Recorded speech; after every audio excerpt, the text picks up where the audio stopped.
Do you want to be a part of the CoCo community? Sure, we all do.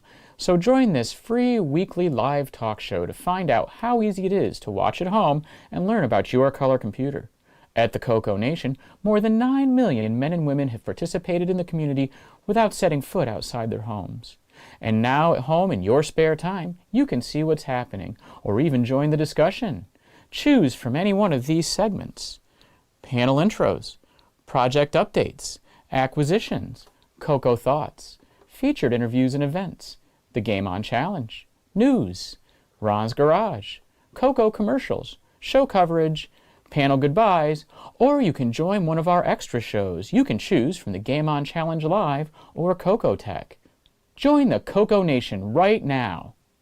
Click the link for the free information TJB Chris spoke about. Then decide if you want to watch the CoCoNation Live Show, the world's leading live weekly talk show featuring the Tandy color computer, its siblings, cousins, and red-headed stepchildren. Visit thecoconation.com. There is no obligation and no salesman will visit you. Visit thecoconation.com.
The CoCoNation show is an unscripted, live, and interactive broadcast. Anything can and will happen. The views and opinions expressed by members of the panel and the live audience are their own, and not necessarily those of the CoCoNation show, its sponsors, affiliates, or subsidiaries. Open minds are encouraged, and a sense of humor is recommended. Thank you for being a part of the CoCoNation.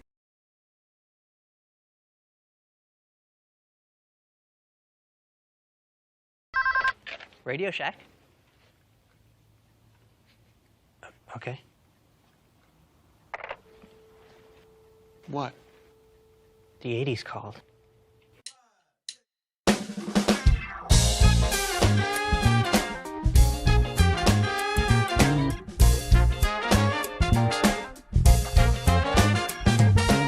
Welcome to the CoCoNation, the world's first live and interactive talk show featuring the Tandy color computer and its hardware cousins.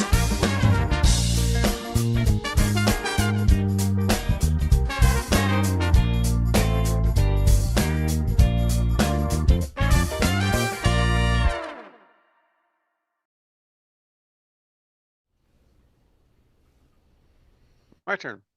Hello, everybody. Welcome to the CoCoNation Show, episode 451. All right, made it through another week. How, we don't know. All right, on the panel today, we start off with Frederic, micro hobbyist. Hello. And we got Sloopy Malibu.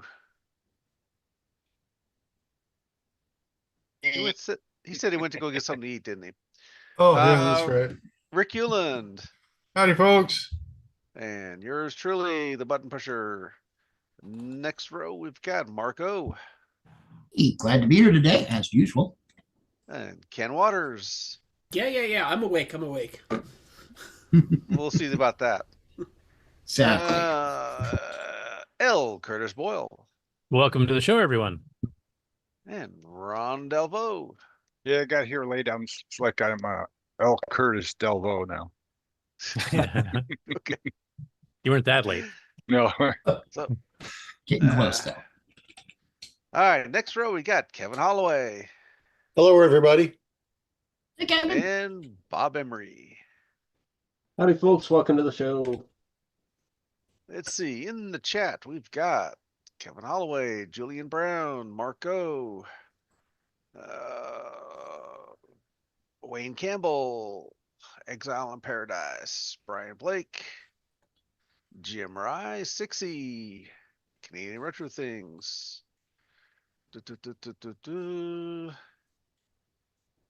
Peter Willard, Tom Eric Gunderson, Tim Franklin, Bill in an HSV.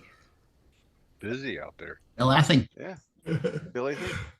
Well, since he doesn't have his picture there, I can't put two and two together. Right. Like right. Wayne. W for William. Yeah. And let's see. Last but not least, we got Mikey. In the chat. Mikey. Michael Furman's. M6 That's been a IL. while. Mikey's back. Cool. Mikey likes it. Mikey And the back. chat brings up an important topic. You can't say the SB word unless you're directly related to advertising for the big game.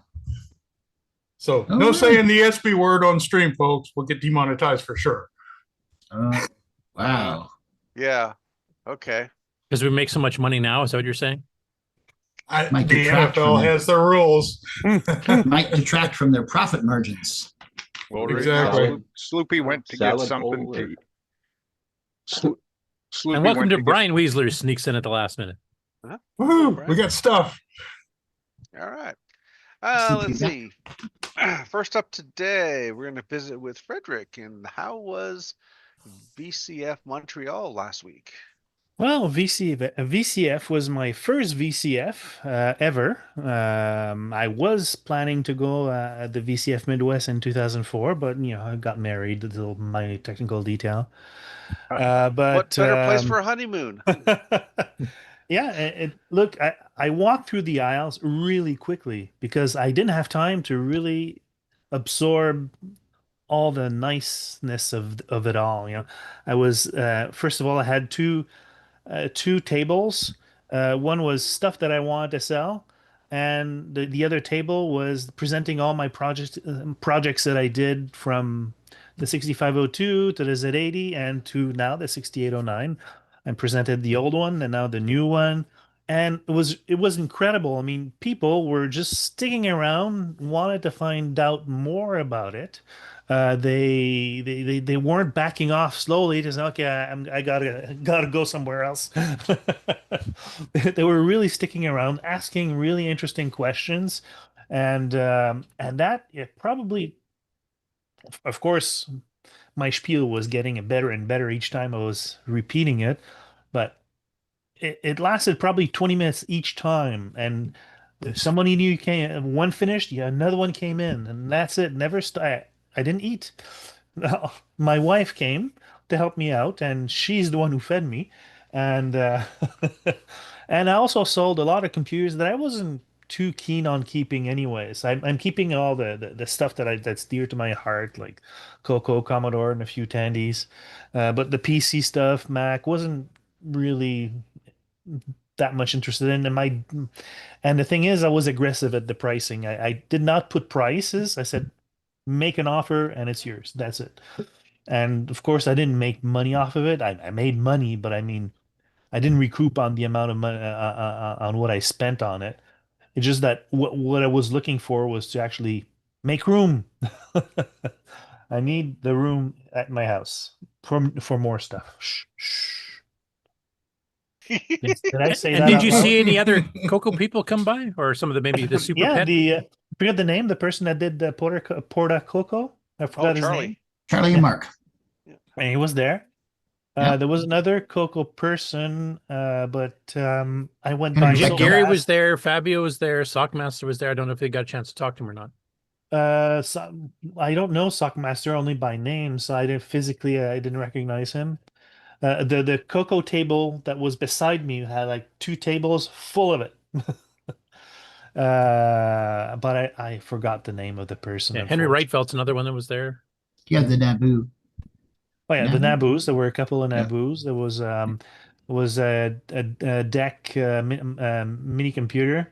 That was interesting. They made it work there. It wasn't functional when they got it up and running on Friday. Oh yeah, I've that's seen that another thing. happen. That's another thing. I had so much stuff that I had to make 2 trips. But the thing is, it's an hour and a half to go to the place and back again, go back to again and back again. It's like, I spent the whole Friday. I took a day off just for traveling and setting up the stuff. But I heard the organizers were really pleased. They had a satisfaction level of 85%, so which is good, basically. Awesome. Means I'll So try I next year. believe they'll do one for next year. Crossing my fingers. This time I won't be selling as much, but I'll be presenting something hopefully functional with a 6309. Which, by the way, I'm working on the video right now. Almost finished. I mean, I wanted to finish it for today so we can present it during the show, but there's so much stuff to cover. It's the EPLDs, programmable logic devices are complex, but I didn't want to make it complex. I didn't want it to last like hours Like and our hours show? and hours. Yeah, people want to stick around, right? So I had to, cut down things. I put a little humor. I had to cut some down because it was getting out of hand. It's about 30 minutes now, but before it used to be like almost an hour. And no, I can't do that. So, but also the fact that, as you probably know, my mother passed away in December, so I had no interest in doing videos or any other things. That's why I wasn't there much during that time. And after VCF, it really cracked me up that okay, let's do this. Let's continue, and we'll get something out there. And what I'm doing right now for the EPLDs, I think it's the most complex part of the computer because everything is pre-mapped for everything. There's software controllable speed. Which is interesting because I'm using the MReady line. So the clock speed is actually clock stretch and not clock switch between 2 different clocks. Because that's if there's an error in timing, it crashes the system. Whereas clock stretching lets the computer, that's the CPU that does a job. So okay, so I figured that out.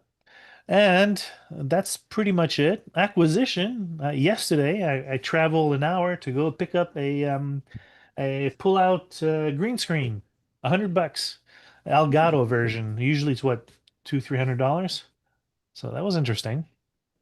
Are you using it now? With, your lab looks, Right. Yeah. Don't believe a thing you see on this channel anymore because it's that green screen. Yeah, it's that background looks excellent. That's it. Oh. It's portable. I'm so old fashioned. I thought you meant like a green screen monochrome monitor. Curtis, get with the century. Hey, we're on a retro show. Chroma Why would I key. do that? Oh, yeah, right. So yeah, that's pretty much it. If unless people have questions, guess not. I'll have Next. questions after your video is released. Yeah, Okay. is your user satisfaction greater or less than 85%? For the VCF. Yeah, is your user satisfaction Me, more or less? in my case, I was like overwhelmed and people interested in my project. People were like buying exceeded left and right. Me, it's like 97%. Okay, you're biased though. But I'd say the 3%, as it's far from Montreal.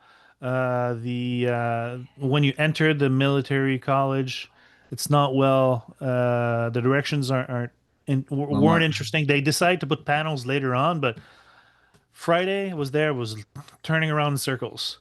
But other than that, at least they didn't have a loading dock, but they had a place to bring in all the stuff instead of going through the door one by one. They had it was pretty good. Then they had a cafeteria at that place. I didn't take advantage of it, but yeah, they had it. Yeah.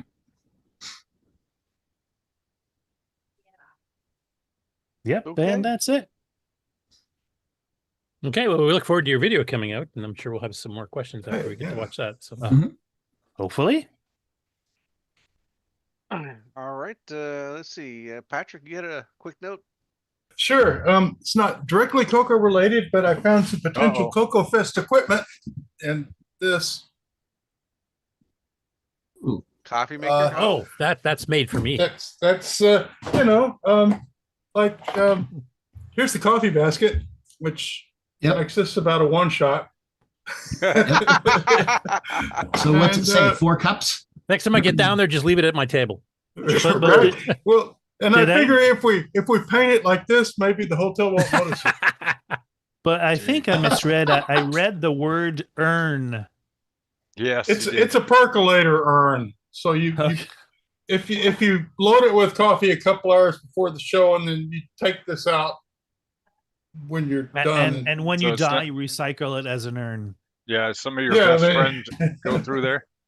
Urn in this case means it'll at least keep it warm. So my ashes will be quite caffeinated, so that might actually work. Well, yeah, we'll just put it in the basket. And... that was a little dark. Have your Keith Richards moment. Who's going to drink that? Oh well. So in any case, I have Coco Fest supplies. Maybe I don't know. No, I had to chase money this week, so this is one of the things I found in my reselling. I'm just surprised Ken Waters hasn't piped up about how terrible percolated coffee is. Oh yeah, man, it's an American tradition. We've been killing people for years with that stuff. So and that's why you can make 42 cups at a time. And Mr. Alan Murphy goes, "Do not want Curtis blend." If you're gonna have percolated coffee, you got to let it percolate for at least 6 hours. Oh, you start it the night before, and then the next day it'll be good to go. Yeah. Good and strong. I hate to admit it, but I bring that one big one that's like a 60 cupper, and people only get through about half of it. Right. So, and end up having to get rid of all of it. So I figured, 30 cups for the crowd, 30 cups for Curtis. That's kind of my ratio, I guess. It's about fair. Yeah. Don't feed the animals. Okay. And Peter Willett says, and every cup was awful. That's why it lasts as long as it does. A couple hours. That's my. I'll drink truck stop 2 a.m. It's put the spoon in to stir. It stands up on its own. That's the kind of stuff. Yeah, it's been in a Bun-O-Matic for the last 4 hours. I remember a FedEx ad back when they first started offering Saturday delivery, and it shows the guy stuck at the office, and he goes in and grabs the urn and he tips it, and this tar rolls out. I thought it was a great visual. And so he's all at the office all alone, and then there's a call at the door, and it's like the FedEx guy's delivering. That was great. It's like people could relate to that. Well, let's see. Brian, do you have any show and tell today? You're muted, Brian. Yeah, I got a few items if you guys are looking for some show filler. Okay, go ahead.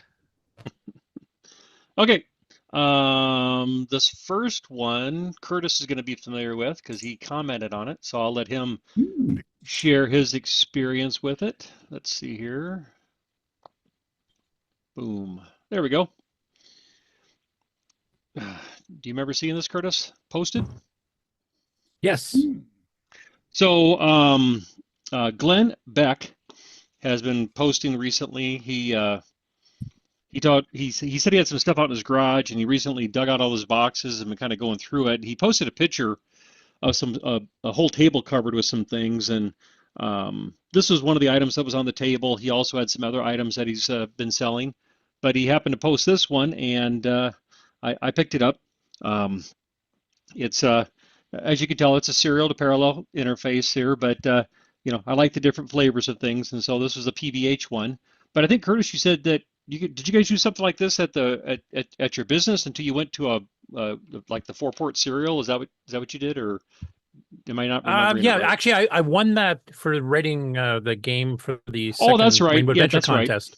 That was Yeah, a that's prize. right. And, okay. Yes. Okay. yeah, There we go. I did take it to work. We used it there. I think the first year I brought the Coco in just as a backup when the PDP died a couple times because all of our printers were parallel, the big industrial ones, and ran off that. Right. And then we eventually built built some parallel hardware boards and stuff, and then the Illuminator had one too. So we switched that. Okay. This definitely takes a bit more CPU time. It's slower, but it's nice. I mean, it's got a standard like Centronics plug on the back for the printer.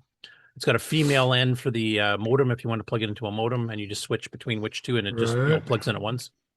I could have used that for a while. It has the nice unplug the blue streak, plug in the modem, unplug the modem, plug in the blue streak. I like these nice full metal jacket type ones. Yeah, it's built pretty solid. Yeah. Yeah, those are definitely durable connectors. In fact, if I remember, I donated to the auction some years ago at Coco Fest. So maybe even that's the same one I had. I don't remember. It's possible. There's some sticky tape on the bottom. Does that look familiar? Nope. Okay. Okay. So yeah, that was that. So he posted on eBay, and I made him an offer, and he took it. So I'll add that to my other interfaces that I have there. Next. Let's see here. I'm going to have to back the camera up a little bit here. It's a little bit bigger item.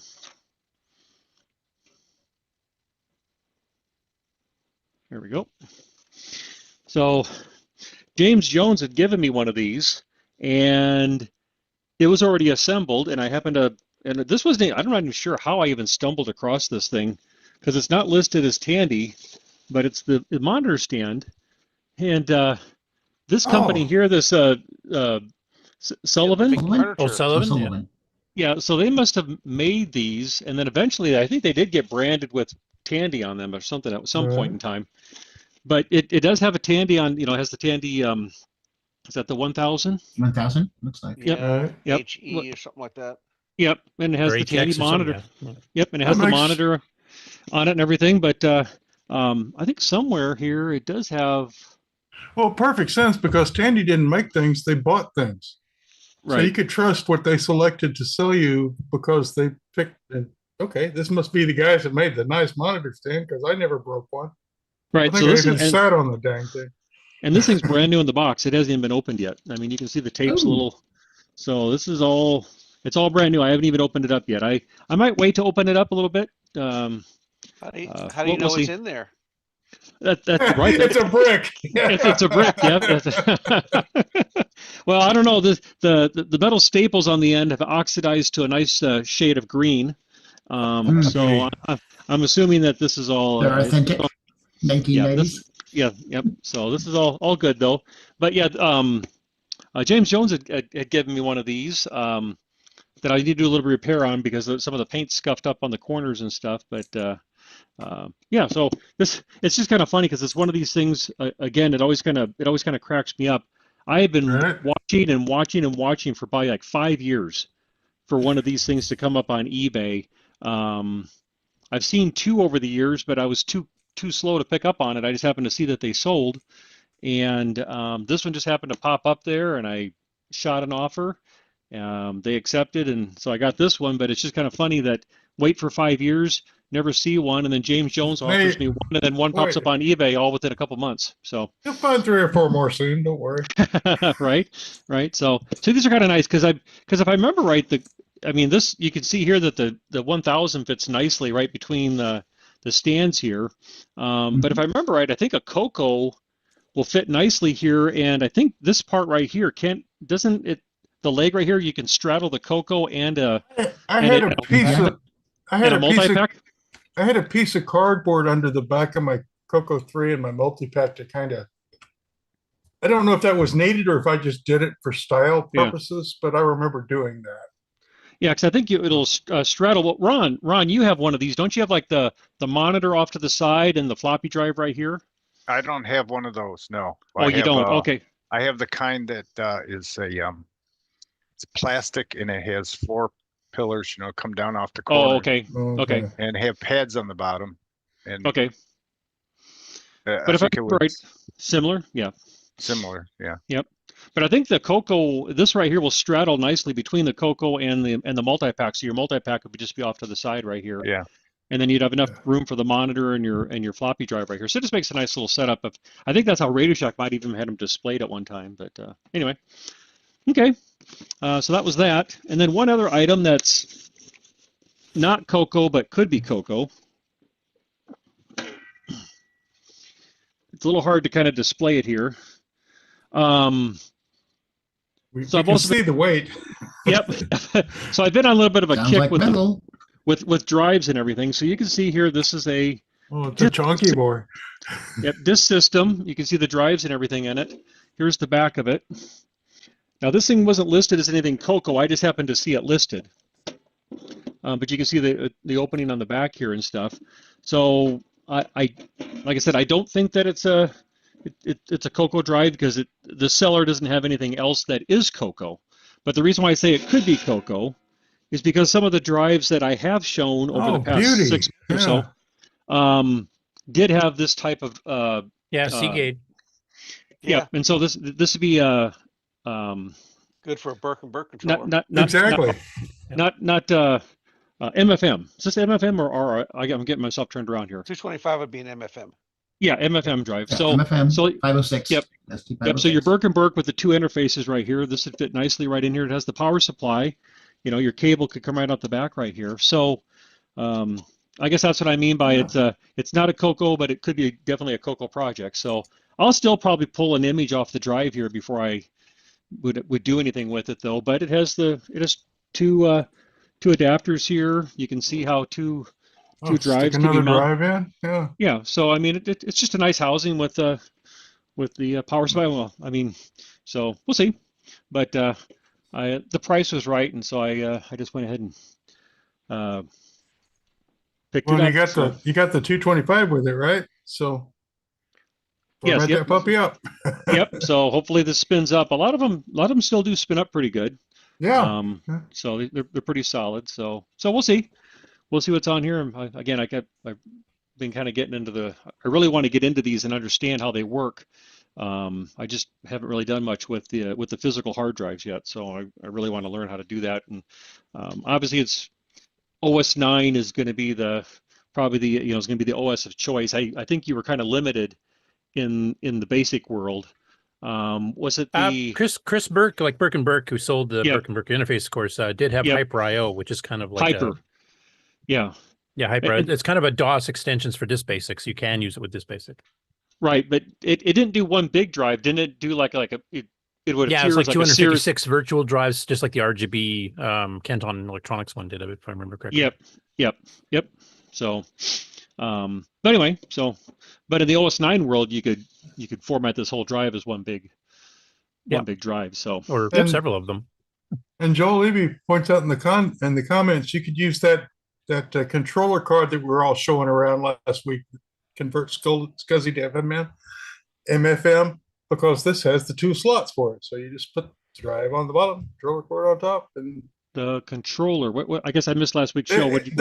There was a controller boards kicking around that convert SCSI to MFM RLL to use with these older drives. But then you need a special 2 drive big box to fit it in.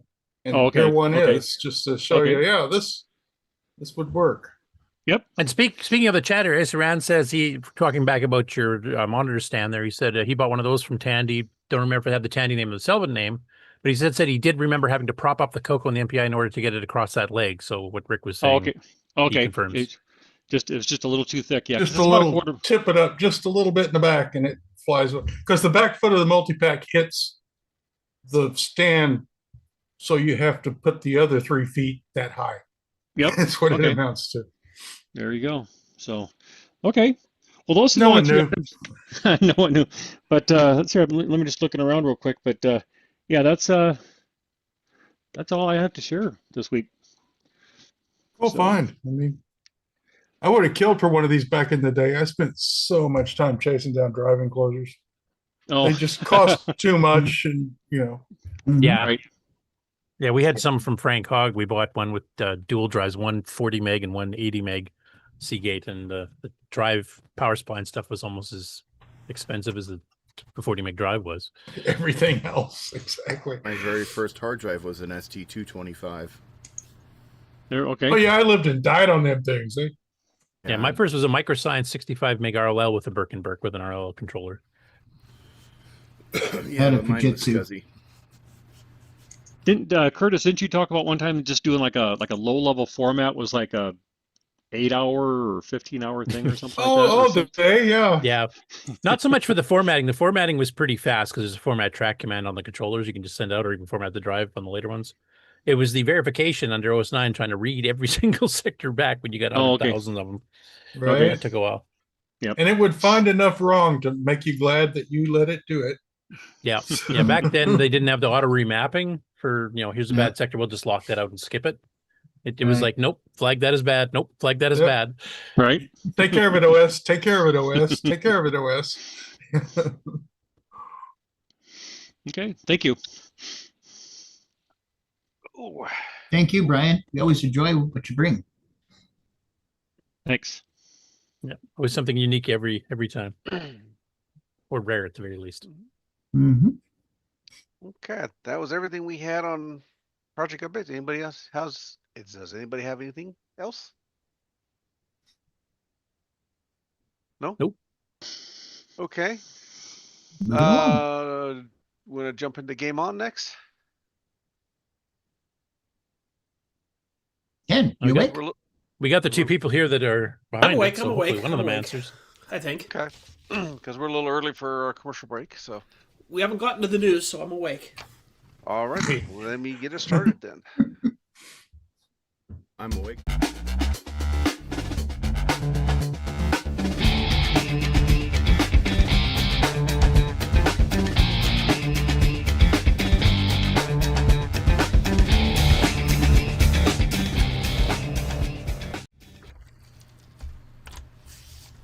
Welcome everybody to the CoCoNation Game On Challenge of the Week results video. This week we played Shopping Spree. We had a total of 11 players. Tied for 10th place we had Ed Rhodes and Mark O with 12. Mark B with 16, Damon Beals 17, Retro Rick 26, Canadian Retro Things 33, Jim Rye 36, Sloopy Malibu 45, Mike Zweifel 63, Dr. Ted 73, and this week's number one score belongs to, drumroll please, Schenley with 88. Wow. Thanks everybody that played. We'll see you again next week. Wow, and the CoCoNation salutes Schenley. Salute. Now, I do have to mention that about 3 minutes after I closed down the submissions, Dr. Ted did put in a score for 84, which wouldn't have changed the standings anyway, but I'd already written the scores down, so I'm too lazy to change it. You're editing it now. He got credit for improving his score. All right, so Shopping Spree. Let's see here. I've got something. Okay, so Rainbow, July of 89. 1989. It actually even got its picture in the table of contents, so they're obviously quite excited about having it. And then there was a review for it that, quite honestly, mostly just talks about the game, how to play it, and then explains how it uses 3 machine language subroutines to move the merchandise. And the way it's written, the program requires a disk drive, and it's actually a type-in this magazine, so it does warn you about how to save it before you try running it, because the machine subroutines could completely crash your computer and then you'd lose everything. And also to turn off the high-speed poke before you try to save it, if you've already run it. Yeah, no longer an issue with the SDC. You can actually save in double high speed, but back then, yeah, you could corrupt your disk. But if anybody's interested, here is the listing for it. Oh, the listing's available? I could have hacked it? Yep. Too late now. Actually, quite interesting. Like, he does actually have everything commented here. Like, here it's drawing the teddy bear, and then drawing the top, and drawing the mixer. So if you wanted to put in your own custom things into this game, it would be quite easy. You just have to change that section of the program. So I do have one comment to make, just looking at the listing that you're showing here.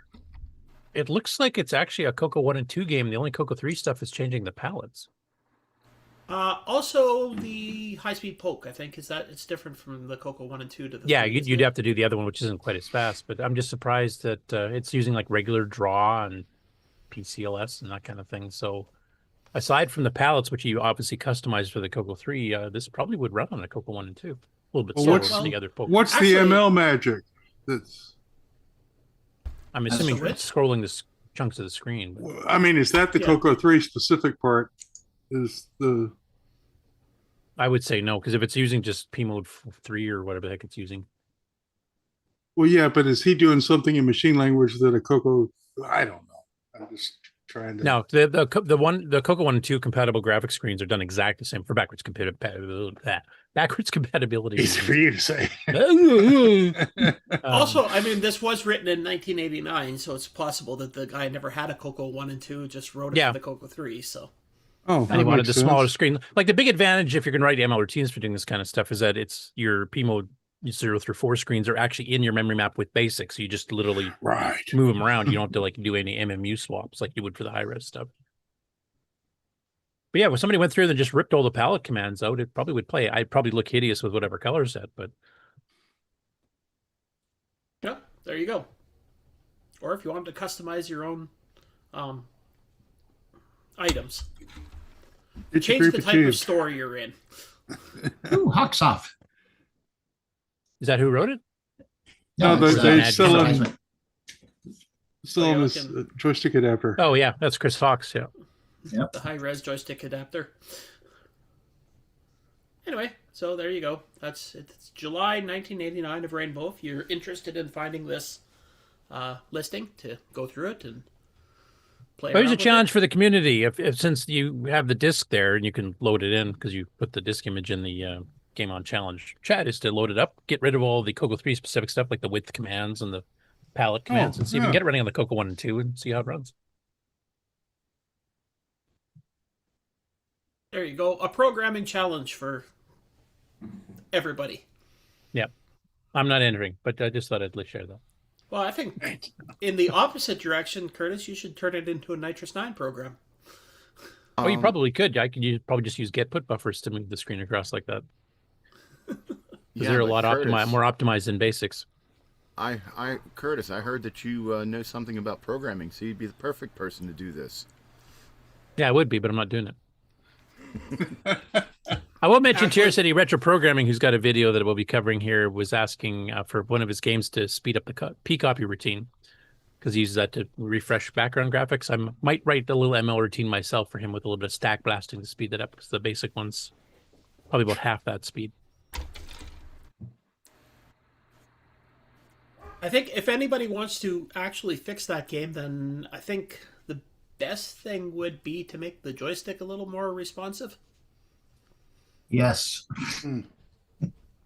I mean, I've never had near the problems that Marco did, but there was the odd time that it didn't respond for me, which was a little bit frustrating, because then you try to, if it doesn't respond, your natural instinct is to like double tap the joystick, and then you usually end up killing yourself. So. Yep. So is it a button response that's the problem, or the joystick movement the problem, or both? Yeah, I think it's the way it reads it. I think it's because I would say about 1 out of every 20 times that I moved the joystick, it didn't respond. Okay. Oh, I have Robert, 5 or it's like 7 times in Frogger, a I'm row. presuming. Yeah. I've never had near the problems that Mark did. I think, Mark, you have something wrong with your joystick. It could be the joysticks. You know, I actually was thinking that this morning. I want to make a really, really in-depth joystick tester program. Seriously. There you go. We'll be expecting that by the end of show. Oh, no way. It'll be in December. At the very least, C. No, actually, it makes sense to have a program you test your joystick. It'd give you like a timing. It'd give you like a flash or a blip, and you have to respond to it. So it's someone is testing your reflexes, but also it lets you know how fast your joystick responds to what you're doing. Right. So And it would be, yeah. Same And so person it'd be does the same task with different joysticks. If they get different scores, it's the joystick. Stick, right? Yeah. Exactly. Yeah, I think that would be a real cool thing to make for people. Yeah, I like it. But yeah, so there definitely was some problems with the joystick read routine, but I think some people were having a lot more problems with it than others. So Yeah, we'd have to take a look at the source listing. Like you mentioned, there's 3 ML routines in there. that's what it says. Yeah. And how many rows is there that you're moving across? Is it 3? 3, yeah. Okay, so it's probably scroll routines for each. It's in essence, as Dr. Ted pointed out, it's 3-lane Frogger. Yeah, so the ML routines is probably for each scroll area. I don't know if it's reading the joystick each time to see if you've moved, or if it's only doing it after all 3 has been moved. So maybe it's taking too long. And Right. Yeah. Check the joystick more than once per loop. and then kind of save the status. Did he move in this particular case between the first and second row or something? You know, when it's drawing or scrolling the first and second, you might be able to fix it with just adding that in, if that's what the issue is. Or just changing it depending on how he did the scrolling. If he just did a load D, store D, or a load A, store A type thing. If you stack blast instead, like I said, you could pretty well double the speed of the scroll. So that might help too. That would make the game harder. But more responsive, so maybe not.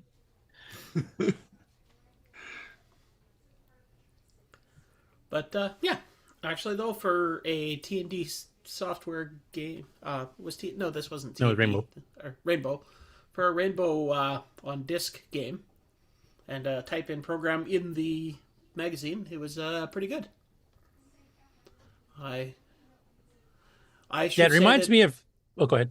I was just going to say, probably because of choosing this one, we don't need to lynch Sloopy. Yeah, plus Sloopy's pretty good at picking basic games, like, you know, it has a bit of a variety that you proves that you can do some pretty decent games in basic. Sometimes you need a little ML helper, like a scroll routine. I mean, with the even byte get put buffer things, you can do a scroll. It probably wouldn't be quite as fast as this, but it would be a lot better than how the manual tells you to do it.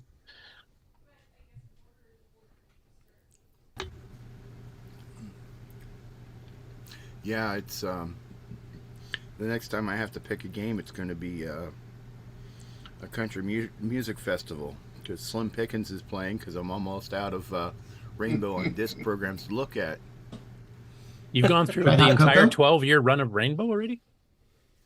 Yeah, looking for decent games to play. Okay, we'll give up on decent. You can be like me, Sloopy, and don't have to choose decent games. Right. It's optional. Hey. I see the pitchforks and torches that come after you. There's a couple also just for Rainbow. I'm allergic I don't know to if we've done virus. these already, but Marathon's a good one. Rainbow Roach is a good one. There's a Coco 3 one called F-16 Stealth or something like that. There's a few you could probably pick that are still pretty good. Yeah, I'm allergic to violence. I break out in a rash of blood. Sloopy's trying to imply he has standards. Yeah, we all know that's not true. Of course. Sure I do. You just have to look really far down to see them. Yep. These are my standards. If you don't like them, I have other Yeah, ones. you didn't say where they're at. You just have standards. Yeah, you have To a better paraphrase chance of stepping Groucho. over them. Speaking of lack of standards, welcome, Nick. No, I'm just kidding. I'm sorry. Nick has standards. I mean, he makes good pinball games. He makes good Frogger type games. There's Yeah, on the other hand, he joined the show, so, you know. Yeah, he hangs out with us a lot. And he made I provide the apologies for everyone. And Well, he the fact made that one of he- the greatest games for the CoCo ever. That's right. With an Well- IBM version in development. an IBM version of Neutroid. Yep. Woohoo! IBM, we're sorry.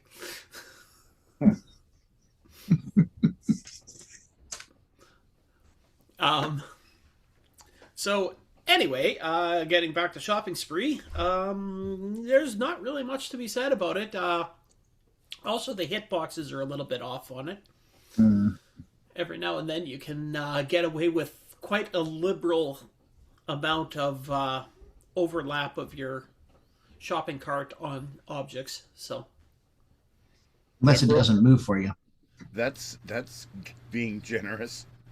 sometimes, as I proved on the live show, you can jump right up on top of something and not die. Yeah, it probably depends on the shape and which pixels it's checking to see the hit. Because if you tried to check the whole shape, it would be so slow. Yeah. Well, it could be his timing loop again, where he's not checking the joystick enough. He's not checking the hit detection enough. So you get away with things sometimes because the whole loop executes, you've already went away. You've been there and gone. Well, I think And you should be able to do that in Frogger too. Jump on the cars and catch a ride. Ooh. There you go. I think somebody had mentioned that the left side of your shopping cart seems to have a much better chance of not triggering the hit detection than the right side. I do remember seeing a comment about that somewhere. Yeah. Yes, the right side you can be like all the way up against the other thing on the screen, whereas on the left side you have to have at least 1 pixel spacing. But you have to be able to jump on top of something to get to the coupon that's on top of something. Yeah, the right side I've seen people just land on top of things and it not hit you. Although, as I said, it was a type in game, so I had to skip a few things. all you're paying for is the cost of the magazine and the time that it takes to type it in and then debug it. Yeah, in all reality and honesty, there was only one true issue that I had with the game. The rest of the stuff was it's a basic game and it's a type in quote unquote free game, so all that stuff was able to be looked past.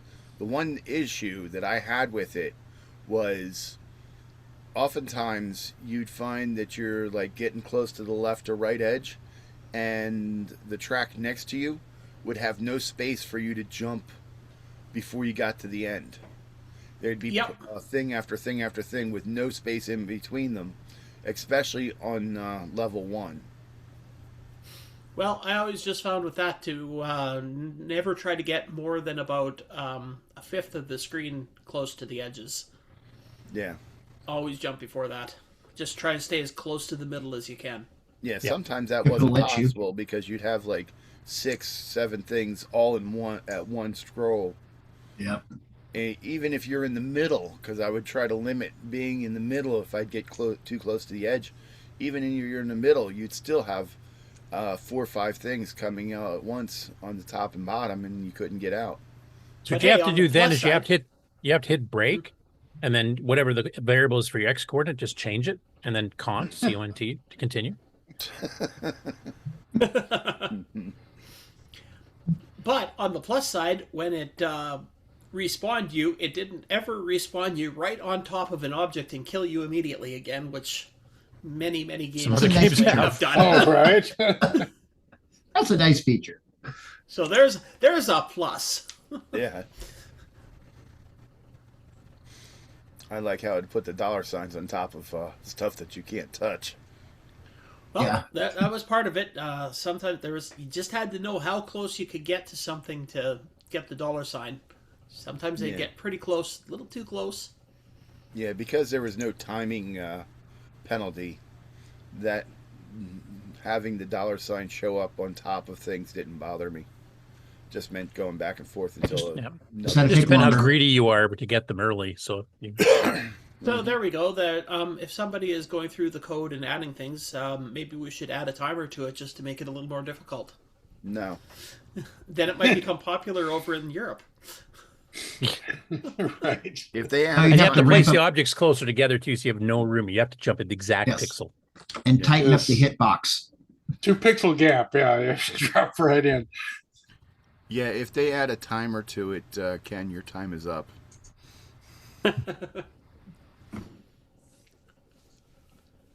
But yeah, I don't know. Is there anything else to say about Shopping Spree? Good game. Good game. Oh, it's not bad for basic type in when I saw reviewing the videos of you guys playing it, which we're seeing shortly. It was very rare that it became so frustrating that I didn't want to play it anymore. It was just a nice game, especially when we had other frustrating games. Looking at you, Warrior King. It was nice to be able to shut that off and play Shopping Spree to bring the blood pressure down. Yeah, why can't we have good games like Gauntlet 2? Oh, that's right. We played that a couple weeks ago. Yep. That one really was pretty slick. Oh, yeah. So, the other game that we played this week was Quarx, which is brand spanking new. Brand spanking new. It's basically like a bit like Columns name of from the arcade. Columns. Yeah.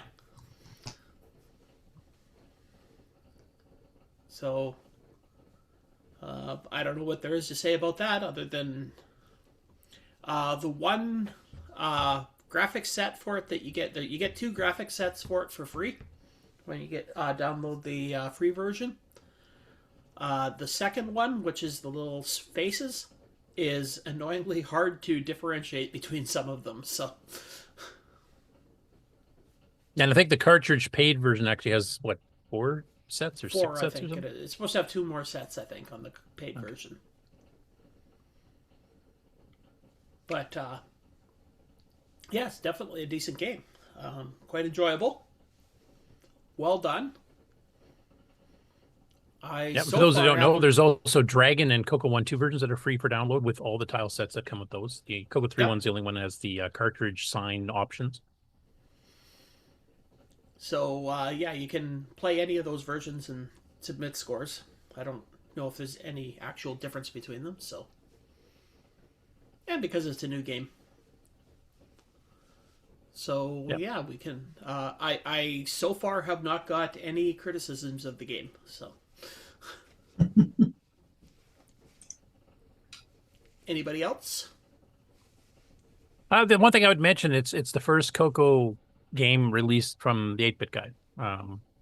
Yeah. EJ and I were working on Petsky Robots. We got it kind of running. It does need a bit of a rewrite how the engine works to get more speed out of it, because it's not as fast as some of the other ones, because we put it in a 16 color mode because we have some more advanced tiles and stuff we wanted to use as an option, as well as the Petsky ones, but that's going to take a fairly major rewrite, and I just didn't have time. And plus I just joined the project just to kind of help them out originally. So, but we still got the source code, so if anybody wants to pick that up and finish it off, that's fine for you. You can do that, Curtis. You were moving some computers over to your girlfriend's house, so you'd have time to work on it, wouldn't you? I've started getting them set up. I keep hitting little things here and there. I got an extra one here too as a backup for this one, the main one here, because this one's already, what is it now, 13 years old and counting. It's almost retro itself. Time. Yeah. Well, I got a notification from Discord. I guess they're doing a change to the video algorithm if you're doing live calls, and the machine I'm on here is too old to get the latest OS revisions that are Codecs. needed for it. And it basically said as of March 2nd, I think it was, I won't be able to do video calls and Discord at all anymore with this machine. Just audio. Wow. So I'll have to use one of these newer ones. But does anybody else have anything to say about Quarx? I mean, as I said, it's so far a pretty good game. So I did see one comment that people were saying that the background, the animated background tiles underneath the main tiles that you're it's using, a little busy. distracting. Yeah. Is that the same on the CoCo 1.2 and the CoCo 3 versions or the Dragon versions, or is it better on one than the other? Have not tried the CoCo 1.2 versions yet, so. Okay. And the Dragon ones use P Mode 3, just for those who haven't tried it yet. Anybody here tried the CoCo 1.2 version? There's a screenshot of one of them here from Kevin. I don't know if he's actually tried it or he just took the picture, but I'd imagine the CoCo 1 and 2 version would be more distracting because on the CoCo 3, I think they got, I think he uses a dim color in the background. If I'm not mistaken. Okay. Well, the Because you background don't kind have- of has a bit of a staticky effect. These kind of flashing little. yeah. But what Nick's saying, I think, is they're using a darker color for those, so it doesn't Yeah. punch Yeah. out like I think the. So it's a bit more subdued, but on the CoCo 1 and 2, you can't do that. But we're just curious whether they actually did that on the CoCo 1 and 2, or is it just a solid black screen? No, I think No, they've got the background. Oh, they yeah, I have the think that's background? why it's distracting. Yeah.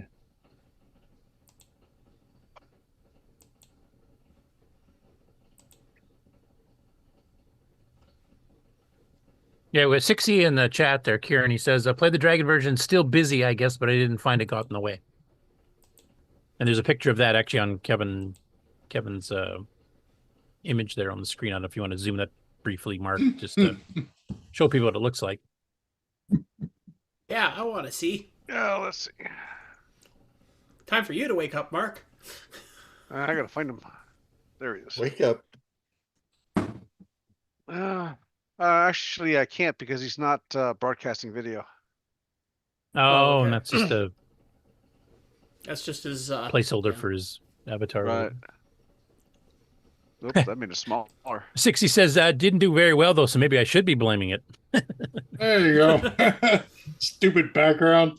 Yeah. Well, I guess I will have to try the CoCo 1 and 2 versions just to see how it looks. But I guess with nothing else to say on that, we should move on to the live show. And we can let Sloopy talk about that. What live show is this? There was The a live Amigos. show that No, we I'm just kidding. did. Just a second. Where did Oh, it you go? mean the one from Thursday evening? You can catch Happened it last, yeah, it's a couple 8 days p.m. ago, isn't it? Eastern.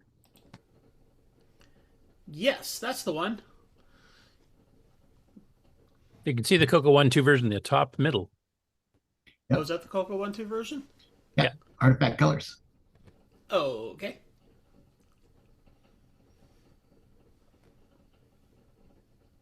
If Sloopy's talking, he's muted. Why am I supposed to be talking about this? What do I have to do with it? You're the host. Everything. I am? Oh. Okay. That's why you get Hostess paid with the the big mostest. bucks, man. It's not too bad looking, Yeah. but it does. Where's... Yeah, I've seen the entry lines in the ledger. He gets 3 times as much as you do, Ken. Oh, I know. I It doesn't do bother me. not. I only get 2.8 times as much as him. Oh, okay. So, yes, we had a wonderful show on Thursday. We had 6 people playing. 5 of them actually showed video. Yeah, I'm trying to remember who it was in the comments that said that they were playing at home. But then we were all playing at home, technically. This is actually a good place that you picked there because you've got all 3 games, like the CoCo 1.2 and the CoCo 3 versions of Quark, and then you've also got the shopping spree. Yep. All on the top row, nice and easy to show. Mm-hmm. and someone just completed a store.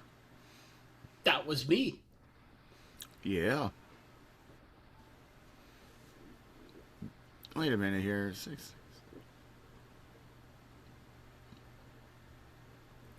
How? Okay. Yeah, I wonder what your score on this game was. 33. Yep. There you go. That was my highest score I've scored on this game. Uh-huh. You saw it live and direct, folks. Yeah, what's my high score say there? 22. Scroll back in the game a little bit in the video. Yeah. More. Yeah. Scroll back more. Yeah, in there somewhere. A little bit further back. Just after that goes away.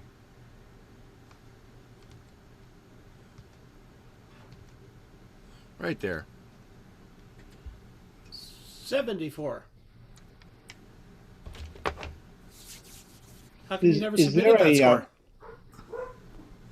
Is there a P Mode 3 version of Quarks? Yeah, Or for not? the Dragon. So that'd be the one that Kieran would have played. Yes. I wonder what that looks like. That might have had A sea of green. No, I'm just kidding. Well, yeah, actually, Well, yeah, pretty it- much. Kevin Holloway has a screenshot of it as his avatar, but unfortunately we can't share just the avatar. Yeah, no, I can't remember how the colors look on a normal P Mode 1 screen, I think, is it? PMO 3 and 4 are the ones that were used for the CoCo 1, 2, and Dragon versions of Quarks. 60 says in the chat the Dragon version was still busy, I guess, but didn't find it got in the way, so it must not be that bad. Yeah, I can't remember what it looks like. Kevin, if you have the ability to do so, maybe just share this, that screenshot as a shared video, and then we can actually show it for everybody to take a look at. I'll stop sharing for Oh, Kevin. how bad is it? There. Oh, there it is. But that's not the game itself, though. No, but it'd show you what the contrast of the colors looks like. Hmm.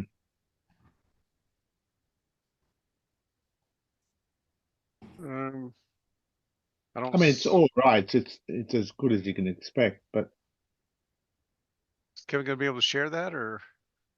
I thought, didn't you have a little request to share there that showed up from Kevin? Yeah, hey, yes, and then poof. yeah, he's got this. There we go. Oh. Now we're starting. So much green. Wow, that's so relaxing. That Yeah. beautiful green. Just I feel relaxes. tranquil. This will put me to sleep even quicker than the show. I got some coffee. I mean, How about a coffee? it's as good as what you can expect from the VDG anyway. Yeah, and then picking dark, the blue is the background. It's a fairly dark blue, actually, is about as close Yeah, to that's black as you about can the get in this mode. closest. The closest we got to black in that mode. Little gaffer's tape around the edge of the screen, and you're in good shape. Just Yeah. for Nick, because he hates Yeah, that word. that's right. I love that green border. It's so tranquil. It also means you instantly recognize a CoCo game, or at least a VDG-based game. Yeah. If All it's right, on like we'll a VZ300 or something. If we stare at this any longer, I will go to sleep. Yeah. Yeah, Kevin, you don't happen to have a screenshot of the game itself in progress on the Dragon, do you? No, I don't. Okay. Right, because in real life, the moving background appears a little dimmer than the relatively stable foreground. I wonder if that works the same way for the Dragon. But the PO4 one doesn't look too bad. It's somewhat distracting, it's I not guess, too but bad, yeah. horribly so. It's when you're using the shapes, it's not nearly as distracting as when you're using the little faces. When you're Oh, using okay. the So those little kind of faces, blend in more? background seems to really be a lot more distracting, I found, when I was playing it. Which, let's see if I can find... Actually, what might have been better is just a star field rather than those bigger patterns. Well, it's based on Petsky shapes because it's originally written for the C64 and the PET. Yeah, but we can do better than that. But that's kind of like the same thing with doing Petsky robots. Like we used the Petsky font for the initial version of it too, for the same reason, because you want it to look the same, and then you go out and spice it up. Which EJ had done some really good conversion from the Amiga graphics there, which looked really good. It just, like I said, it needs a rewrite to get it faster to play this big. You can see the faces in the upper corner. It's not that distracting, really, with the dim red in the background. So that's not bad. Yeah, but I found it fairly distracting playing it. It's after staring at it for a while, it gets... Some of the stuff starts to blend in. Like there's a lot of red in the faces, so it starts to play tricks with your eyes. But you say that for every game. You need I think glasses. he's slamming you, Ken. Shopping Spree didn't play any tricks with my eyes. No, there you're complaining about the joystick. I was not complaining about the joystick. I just said that there was a slight problem with it. Other people were complaining a lot more than me. Now, what I'd like to see is Paul doing games that use the high-res mode. Well, is this 160, right? This is 160 by 200, this is still the low-res, yeah. But it affords you more CPU time to do the background. Well, that's why shapes and stuff. That's why it's used. It's half the RAM, but 16K. It'd be nice to see the CoCo 3 shine with a high res. And I can't remember if the C64 because they're full multicolor mode. I think it's also 160. It's low res. It's what they use as a multicolor mode. Yeah. But yeah, on the CoCo 3. The game's not too taxing. It should be possible.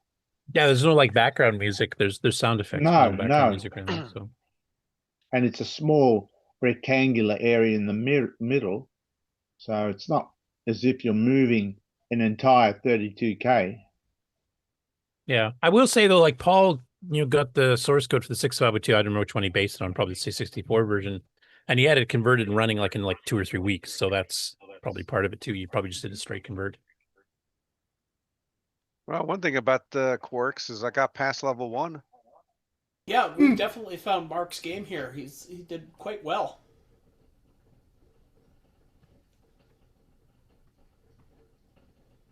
It looks like in the upper left corner, the background color does change as you go on. It does. Too. Yeah, and the patterns change too. Oh, Yeah, okay. Maybe that might be what I was thinking of when it was green. Yeah, It gets more irritating.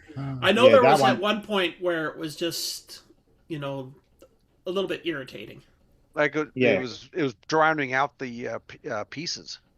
Yeah, no, I agree. That does look more distracting. Yes. Yeah. So if you're going to use this tile set, then you just can't get this far. Remember, in my game, 0 Hour, I had a big background, animated background, but I used the dim colors. There was never anyone complaining about it being in the way. Yeah, that was the gears and stuff, right? Yeah, and they were much bigger graphics in the background than this, but I did use the dim colors. I could complain about it now if you would like. So could this actually be a game mechanic where the background distracts you to make the game harder? But then you Is get it on this purpose? blue color. This blue color that it's doing now is This is easy, yeah. fine. It's fine. Not yeah, distracting at all. The blue and the dark red, and you do have a dark green as well, and you can use either of those 3 colors. You're about to lose, so he's easing off on you.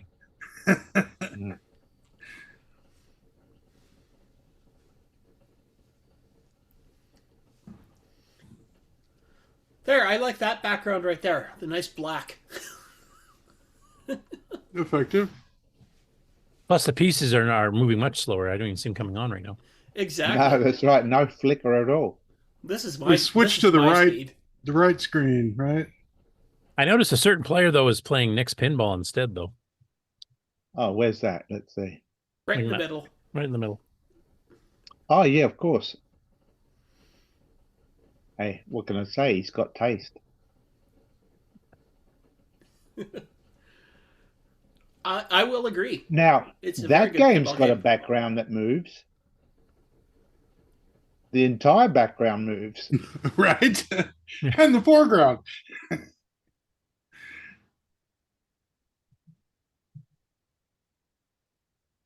All right. Well, I guess if anybody wants to join us in the live game on challenge, Slippy, when and where can they do that? If you're still here.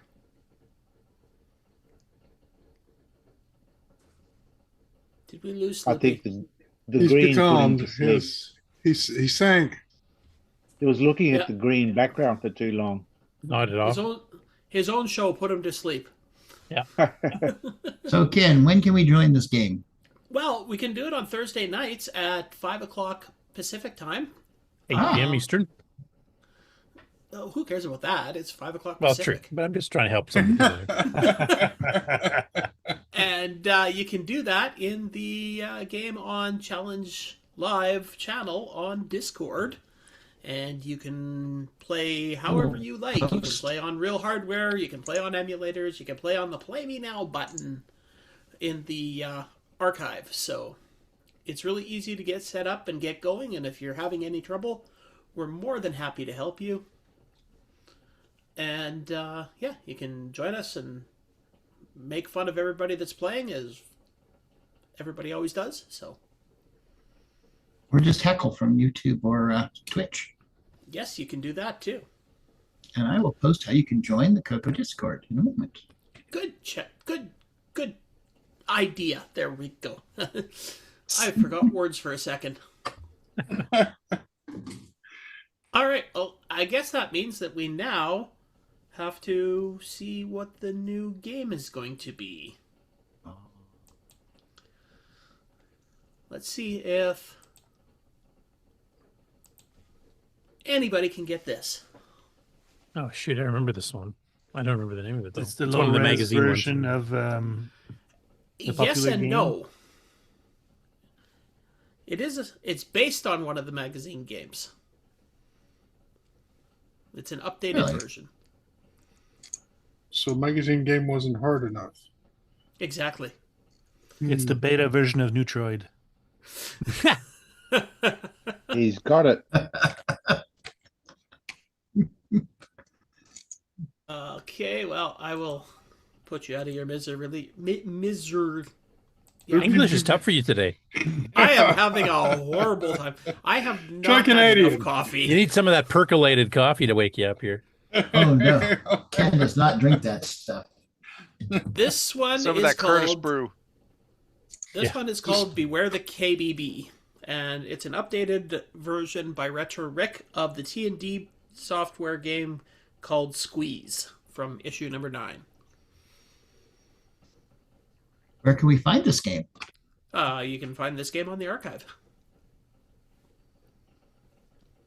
Too easy. Yeah. So this game was also suggested by Retro Rick, so thank you for that suggestion. And Nothing wrong with a little self-promotion there. Nick does it all the time.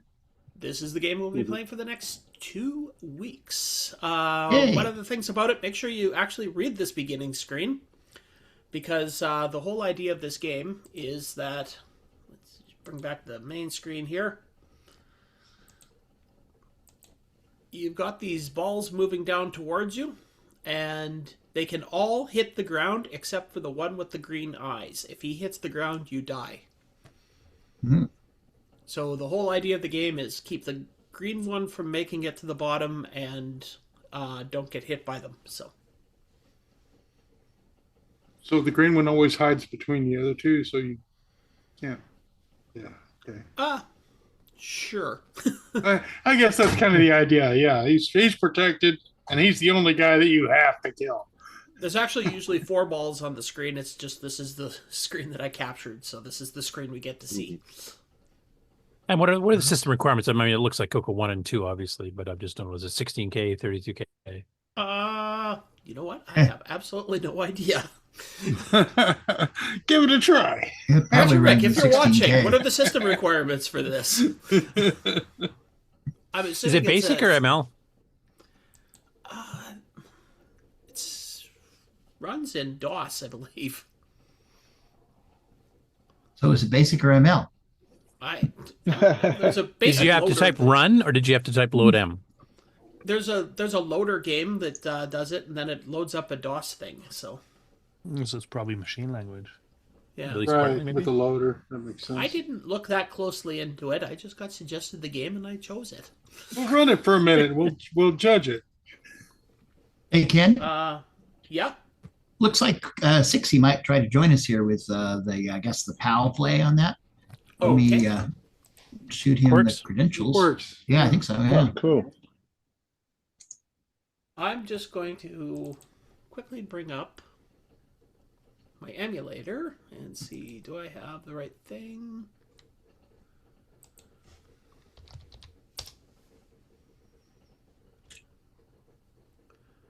Okay, I'll just quickly share this. We're waiting for Ceisya. Uh-oh, where did the... Oh, there you guys go.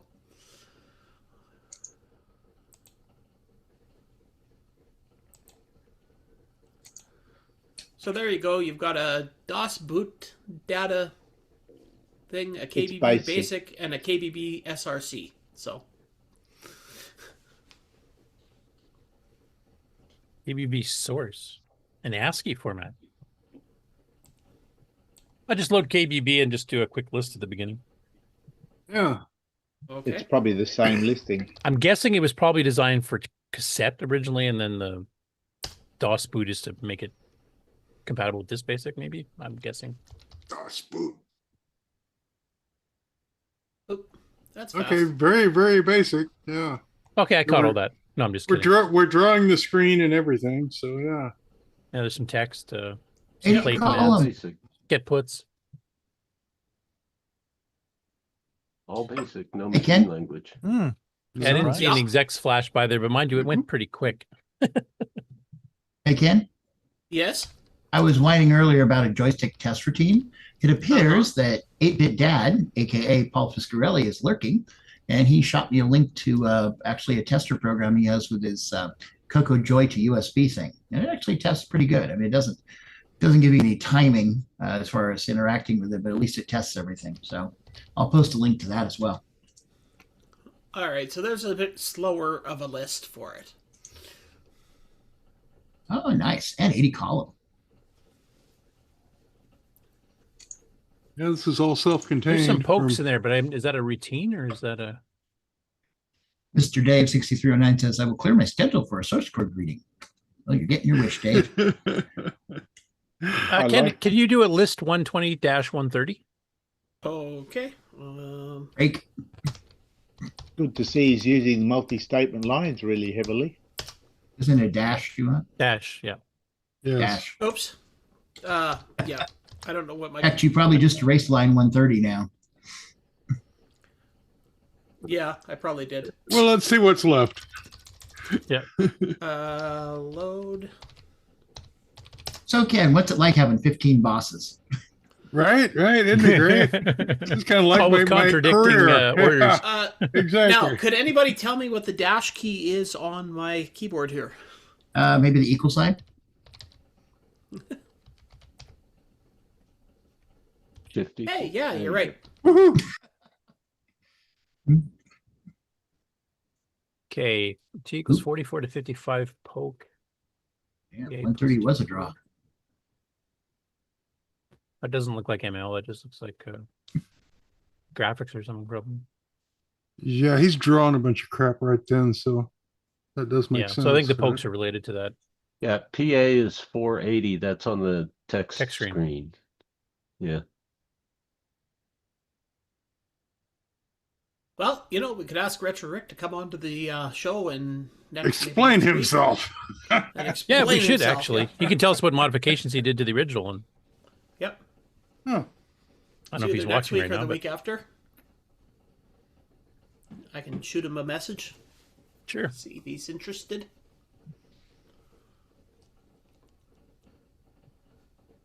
But there you go. Do a print mem.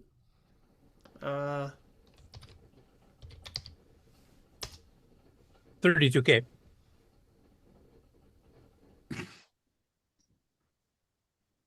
It'll be 32K required.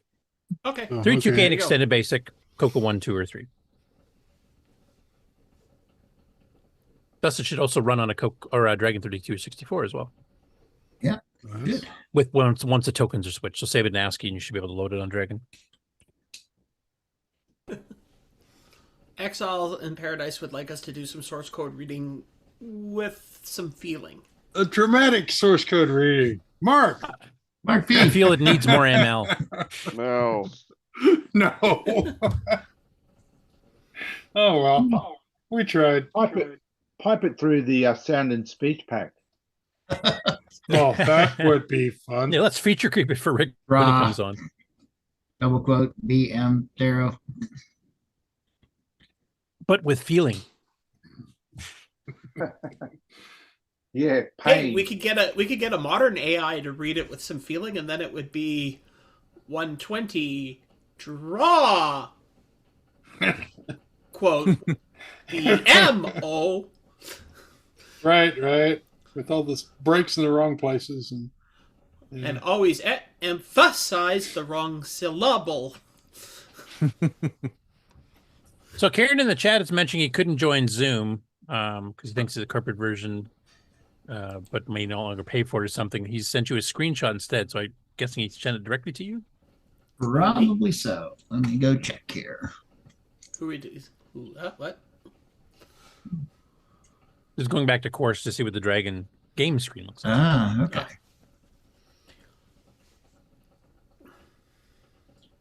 Okay, if I have a screenshot now. Oh, that looks nice. Let me open that in my browser window. Okay, so Mark O was you. Yeah, that was me. Right. Yeah, well, you just want to reach out to me. So let's see. To new window. Okay, can I screen share, I guess? So I figure Yep, out. There we go. I'm not sharing anymore, so.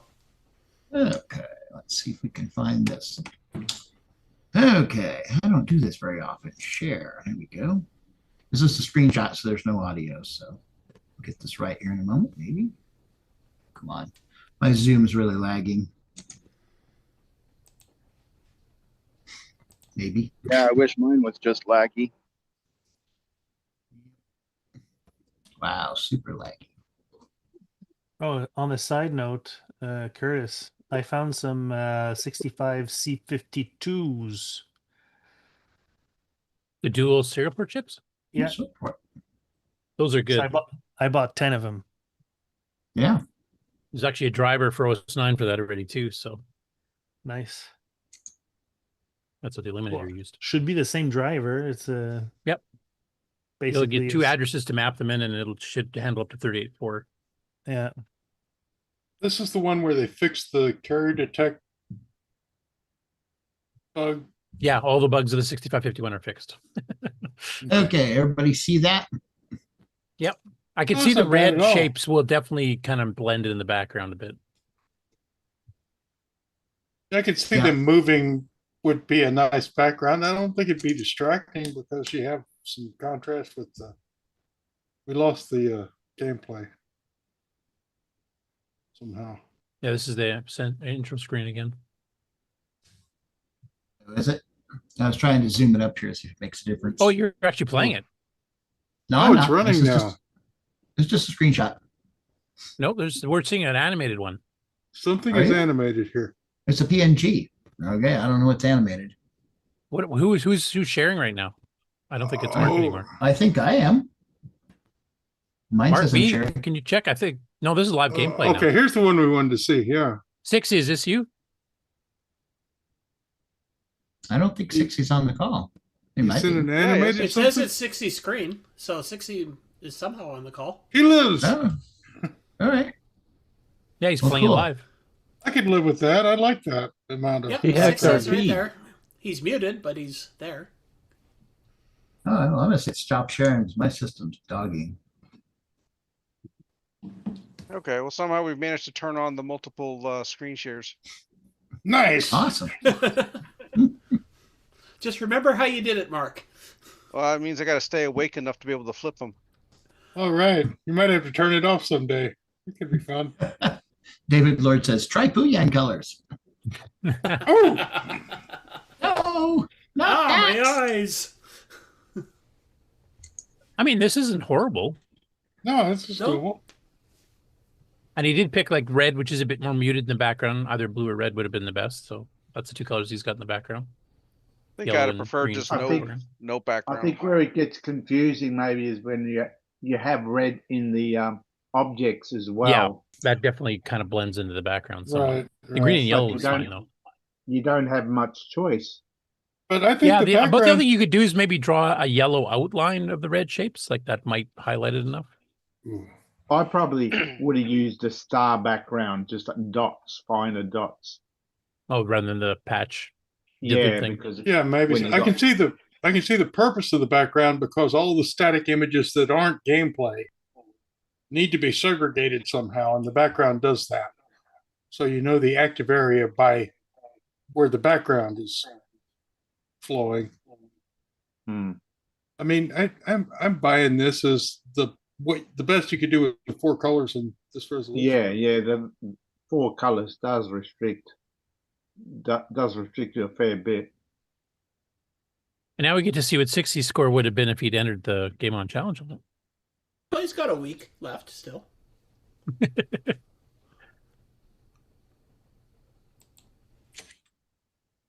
Of course, he could play the artifact version and just turn the color down on his screen. Yeah, but we wanted to see what the Dragon native version, like if you had to run PAL, would look like.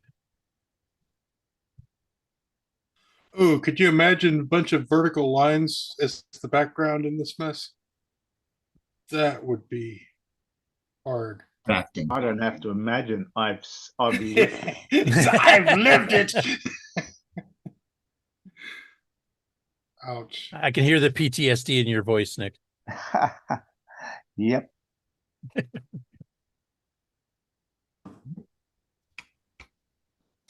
Yeah, Exile in Paradise mentioning in the chat, he says the background distraction could be intentional difficulty design. That's true too. Right. Yep, very much so. So higher Well, levels it might have helps a brighter lot. backgrounds. If I had the choice of these static images in the middle of the screen and the static images on both sides outside of the viewport, that would be way confusing. Just, I kind of like there's movement in the active area.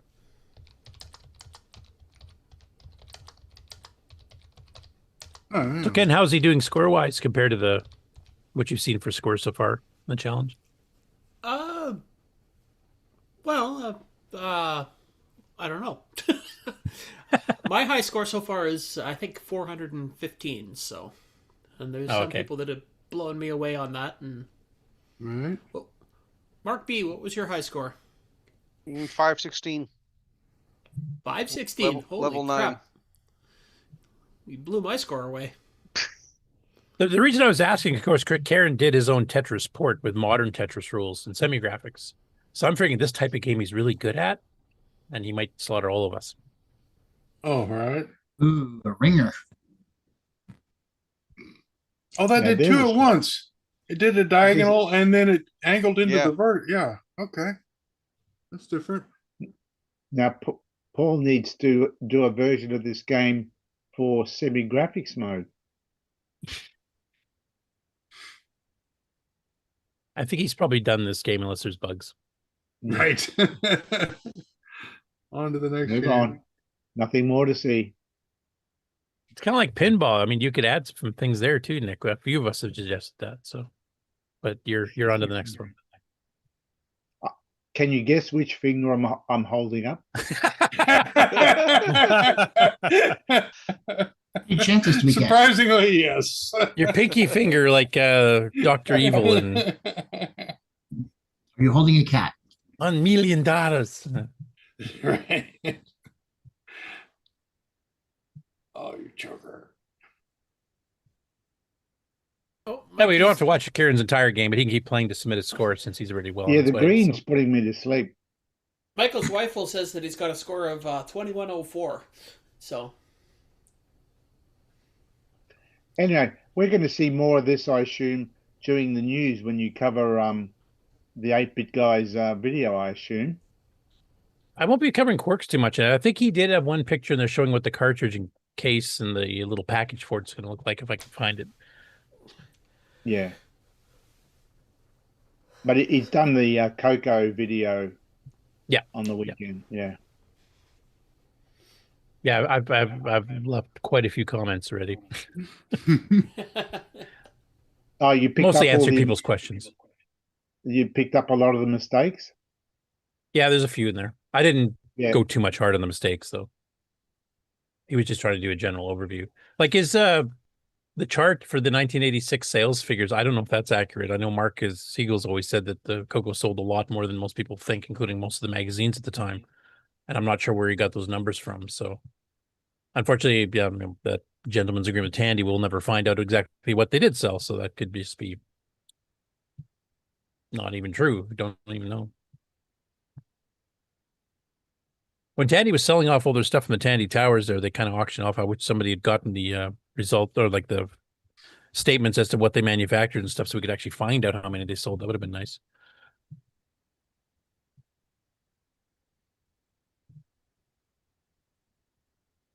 Hey, Mark, you can unshare that. And Yep. did we have anything more to Sure. say for next week? I'm going to sleep. Nope. Nope, just this game and Beware The new the one. K.B.B. And Yeah. that's what we'll be playing this week. So I expect to see everybody at the live Game On Challenge on Thursday. What time? What? What? What time is it? What time is it on Thursday? 5 o'clock Pacific time. So I don't see any That's buttons. like- Just tell me to unshare. It's like I don't well, see you're the anything up boss. You here. should have a button. It was 60 need to do it. At the very least. Okay. Oh, Thank you, Sixty. Yes, thank you. That's good to know. Somebody can just take over the show anytime they want. All right, somebody. We have to lynch Kevin Holloway now because he's got a picture of a C64 on his. I don't know. Aren't you doing a video about their basic or something? I am doing it. Commie I'm not lover. bringing it. I'm not bringing it into the show here. This is a Get in line Coco for the show. lynching is all I can say. This is a Coco show. I do videos on lots of computers, but I don't sit here and talk about my video for the Commodore 64 on this show. But once you do a Ken, comparison of the basics there between them all, I think you probably could. That'd be interesting, actually. Yeah, actually, I'm kind of looking forward to maybe that's a good idea. I think I want to do that. By the way, 60 said, contest. sorry, I had no idea you didn't have control over that. Yeah, I mean, I think I used to. I just don't know if they've just moved it somewhere and haven't Jesus. found it yet or what. Just think of the most unlogical place that it could be. That's where That's it where, is. yeah. Yeah, okay, so how about under more and then... Just look Some under your hamburger microphone. menu and yeah. Look under your microphone settings, and there's probably a stop. Right. Mm-hmm. Because where else would you put? Right. All right, I think we're ready for commercial break. And then Sounds the good. news.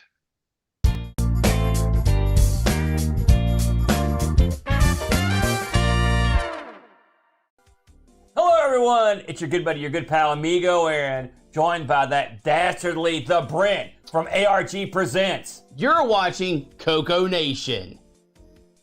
I feel like that should have been longer. The CoCoNation Show would like to thank the following patrons.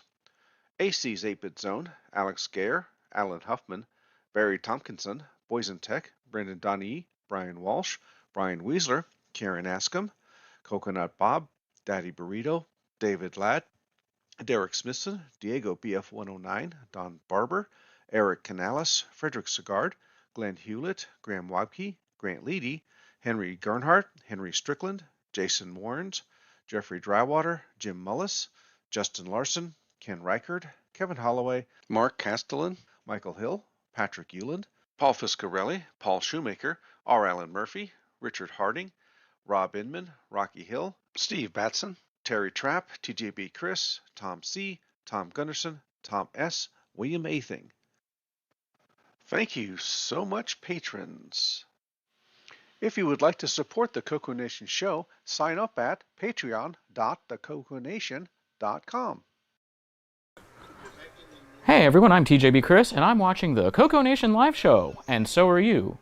And probably shouldn't be pointing that thing at you. Enjoy!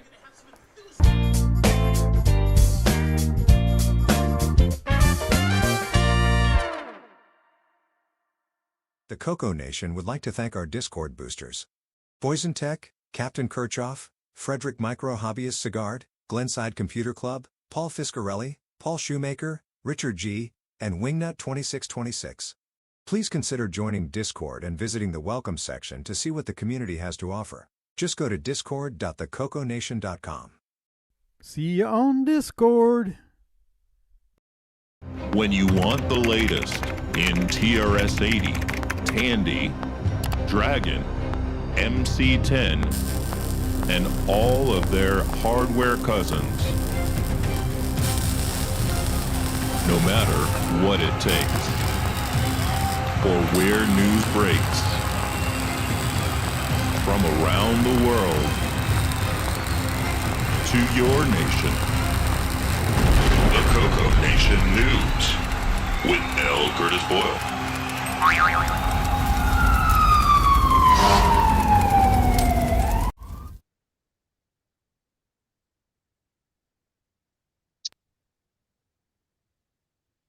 Okay. Hopefully you guys are seeing that screen. Yes. From a limist. Yep. And Mark, my machine's dogging a bit too. I wonder if it's the internet having a problem today. It is. I have really crappy speeds, really crappy ping times, something. Yeah, something's it's happening with me too. Like it's even degrading the screen image from 720p down to like 480 or something. See it fine here. For me, it's just the power going out. I've got 45 versus 600, so yeah, things are crappy all around town. Okay, so it might be a little bit more of a slideshow today than normal. All right, continuing on with the gaming theme. So the first one up today is the Illumista, which we mentioned before. He's been doing a lot of speed runs on CoCo adventure games, text adventure, graphic adventures, etc. And this week he released another one. This one is covering the game Polynesian Adventure, originally written by Don Dunlap. It's from the first Rainbow Book Adventure. So this was a contest winner, or one of the final placing ones. I think they had several hundred entries, and they picked like the top 14 or something. And he does it fairly quickly here. It's a text adventure. It does use a little bit of the semi-graphics in the background to do some little patterns and colors and stuff to make it a little bit more interesting than just straight raw text. That's your standard 3-character parser for your nouns and verbs. And as I mentioned, he always speed runs these, so I'm not going to play the whole thing because otherwise you'll learn how to win the game. Next over that, speaking of T&D software that Ken was mentioning earlier, Renga and Blue, which is a website devoted to adventure games only, and it's kind of like chronological gaming in that they try to do them in basically chronological order across all platforms. At this time is covering T&D software, November 1983, CoCo cassette number 17, an adventure that is called on the instruction sheet. And you used to get these little baggies with the tape, and you get this little sheet that tells you where the program are on the tape. Check out this classic label. It was actually a piece of paper with a graphic on it that they stuck in a typewriter and typed because, like, thank Cov. Check out the alignment. That's a typewriter. Yep. And you also notice it's got the tape counter for both the CTR-80A and the CCR-81 because they were different. So trying to fast forward to it. And of course, if you had a third-party tape recorder, it'd be make up your own number somewhere around there too. So. But here it's actually called College Adventure, and even the file name is Call ADV, as you can see there. But the game itself, once you run the actual game, says University Adventure. I'm not quite sure what happened here. This is just going through some other adventure games that are published on T&D. But there's the actual title screen for the start. And as usual, the Ring and Blue goes into extensive detail about the game. Sometimes he even goes into the source code, or sometimes he finds bugs and tries to fix them and stuff too. So it's a very, very thorough game review here with screenshots galore, kind of building the map as you're going and extending the map as you go further. So very well done, very detailed review. And he actually does make it out of the game. I will not let you read the screen too quickly here, so you can, if you decide to try it yourself, you can not have spoilers there as well.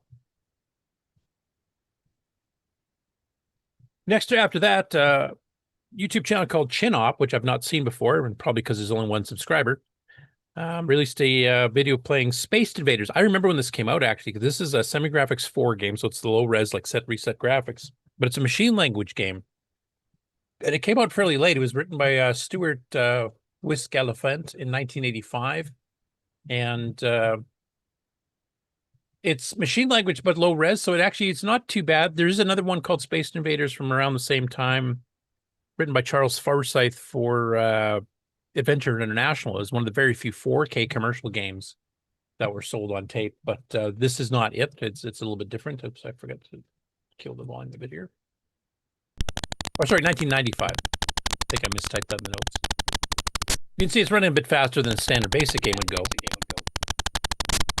Now, one thing I will mention, the hit detection on this, and I remember this playing the original when Stuart released it in 95, you can see some of the bullets go almost right through. I think you have to hit the center of the alien dead on. Anything else will just go skipping past it.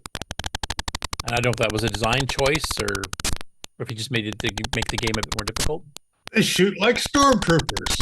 Yeah, it does have rapid fires, you can probably tell, which is nice because you just spray the whole. All right. And later you get more aliens. They fire a lot more often.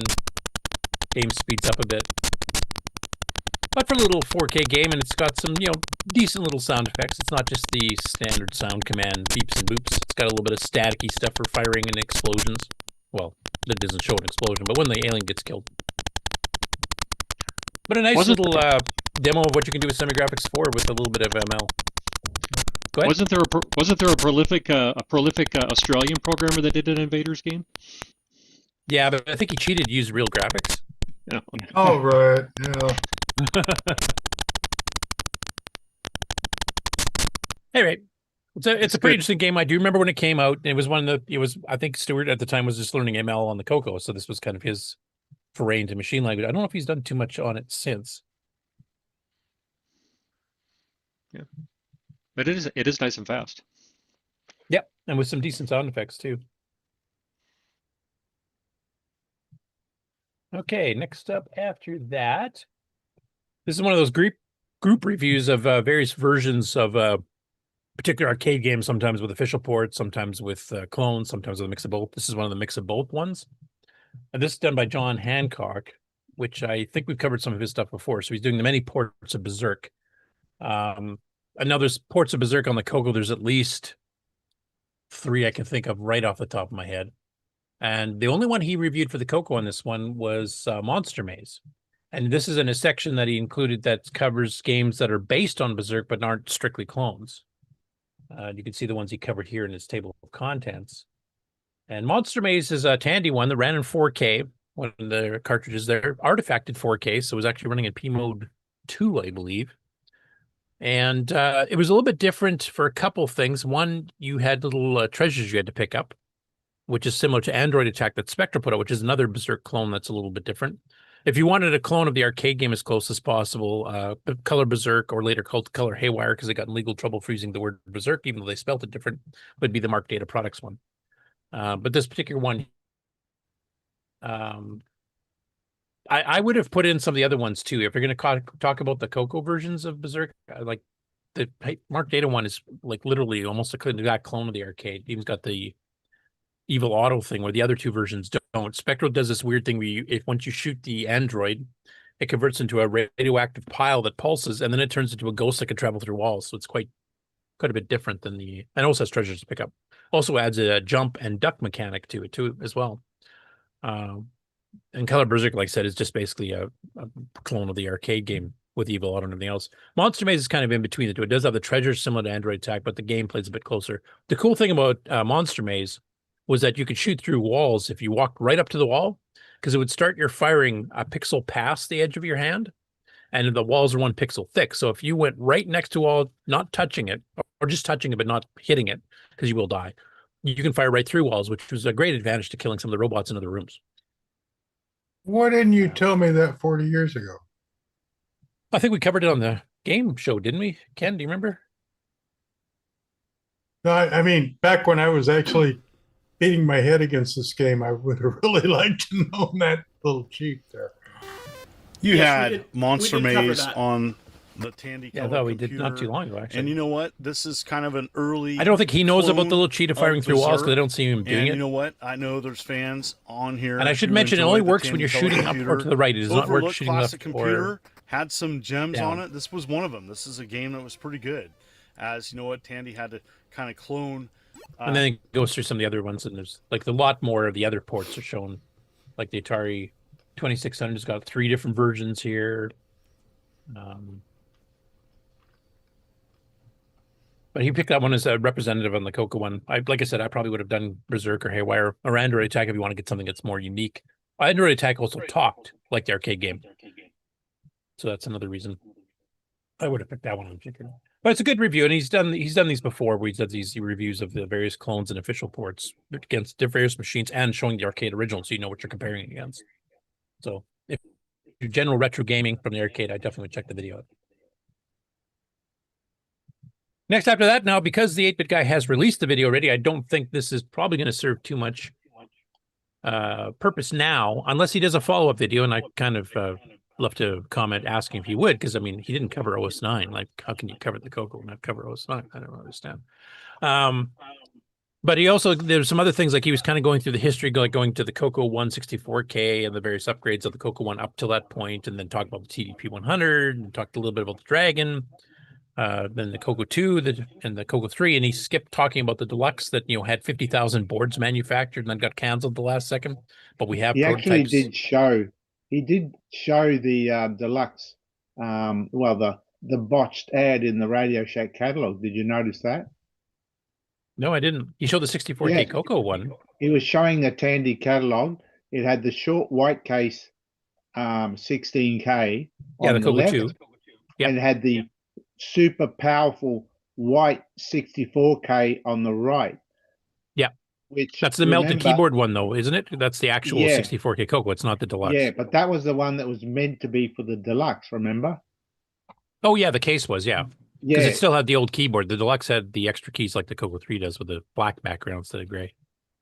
I think it's funny he got so very, very close to describing why the CoCo style keyboard was wrong, which it's a teletype keyboard, so all the hackers who grew up on teletypes liked it. It's not a typewriter keyboard, so all the typists, the punctuation's Yeah, all in the thought some of wrong the keys are in the wrong places, and spots, yeah. yeah, and what really, like camel quotes, colon and equals, they're the same keys, but the shift is different between the CoCo and a typewriter, or any other computer in the world but a CoCo. And anyway, it's so funny because he actually brought up the typist and secretary and didn't quite make that point. The thing is, the CoCo 1 was modeled around the TRS-80 Model 1. It's got the same layout. Right, but that was not, Tandy didn't invent that. That was the teletype, because everyone who hacked computers used a teletype, and that was the keyboard they wanted.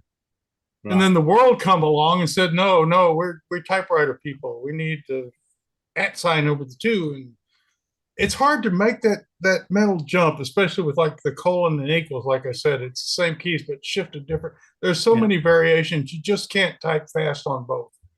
The one that you grew up with is the one that you're good at, and I can't type on a typewriter to save my life. Yeah. Another example of that too is when you covered the difference between the CoCo 2 keyboard and then to the CoCo 3 about the arrow keys, because he mentioned the original CoCo 1 and 2 had the arrow keys separated, so you had to use 2 hands. Like, that's a huge disadvantage. Yeah, and then you oh, moved yeah. it, put them all together so that that's nice, easier. Well, no, you kind of cripple your fingers doing that if you're But playing a game. remember, he's a Commodore guy. Right, right. So Well, he's didn't the not Commodore, you had to familiar. hold down a Well- function key or something to get the up and down? Yeah, it's even worse. Yeah, it's Yeah. even worse. Yeah. But it kind Two of missed the physical point keys. in that the muscle reflex is the important part, which is just the regular keys and the shift and control if you have it. That's the important part. That's your muscle memory that you're going to use the rest of your life. The cursor keys move around. It's Yeah. going to be a For T, me, it's going to be a diamond, Yeah, or the inverted H or whatever, the different layouts that they've had over the years. Having them all together, that works for me better in a word processor. Like the CoCo 3 arrow keys, I didn't mind if I was using like Screen Star, Word Power, or whatever. Yeah, I had no problem. But for a game, it was much better having the two hands because you had more finesse. At least I found it that way. Anyway, he was taking a survey here. He says here, best modern homebrew games for the CoCo. And actually, Popstar Pilot made the list, but I don't think he showed it because I think he was trying to do it without having to buy games. Oh. Yeah, but he didn't play any games. He just. Well, he had just some showed video his of some of the screenshots. games. Like he showed Defender, Robotron and Digger 3 and Well, Popstar Pilot. Donkey you can get Kong and from there is Sock. a video. You could play the video, but anyway. Yeah. I think some of them he actually did play from what I saw in the comments anyway. He's not a CoCo guy. That was the Well, I impression mean, got. this is one of those, and he's got staff too. It's not just like a guy doing videos in his garage. So there's a lot of input, and sometimes you don't quite get everything you might have wanted. I can see where, Yeah. you And I don't think have when the he was video, and I think when he was asking about homebrew, he's expecting more freeware homebrews, not ones that are, for sale. And I think that was part of the reason, like you only saw certain games in there, the ones that didn't cost him any money. No, he would have been talking about commercial stuff, but But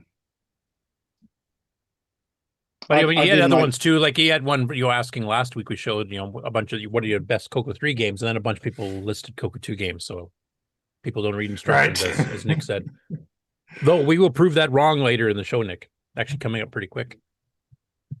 Okay, we'll wait. There's for a that. tease for you. Okay, Oh, nice. I'll try stay awake. Next up after that, we have a post on Facebook from Chris Williams, and he's got a picture of the Tandy version of the manual cover for Madness and the Minotaur by Spectral Associates. This was sold by Spectral themselves for about a year, I think, before Tandy got it. And he says, I was 12. Saying I never finished it is an understatement. I barely even got started. This game frustrated the heck out of me. Did anyone ever beat it? Honestly, I can honestly say I never have. But there were some comments, though. Some people actually mentioned that they had beaten it. And it's randomized somewhat, too, so it's not the same every time. So you got to be careful with that. That makes it a bit more difficult to give you a walkthrough type thing. Because it moves. It's not always in the same spot, so you can't just follow a script of where things are. But one interesting comment within the comments there was mentioning that somebody actually got a hold of Thomas Rosenbaum that actually wrote the game for Spectral, and apparently had gotten a copy of the source code at some point. So I fired off a message saying, hey, do you still have that? Haven't heard a response yet, but I would definitely like to see that. I know when we found the Spectral Associates hard drive that Brian Weezer got, there's a couple little snippets of like half a sector of Madness and the Minotaur source code in there that have been overwritten by a bunch of other stuff. So there's little tiny bits in there, but I would love to see if somebody actually has the full listing, because I don't know if Thomas is still around. Also, I'm not sure where it's coming from, but I'm hearing a little bit of echo myself, so I don't know if somebody's monitors picking up or... Oh, maybe it's stopping. Anyway, if any of you have actually won Madness and the Minotaur, definitely pop in the Facebook and maybe answer him, and maybe you can give him some tips and tricks. Because it is randomized, it is a little bit more difficult, obviously. Keys of the Wizard was like that too. And along the exact same line, Henrique Porto basically has the same thing. He said he's played the Maui Vice adventure game. This is a graphical adventure game that actually uses most joystick controls, because all your keywords, as you can see in the screenshots here, or on the screen, you just move your little surrounding box to select which one you want to do.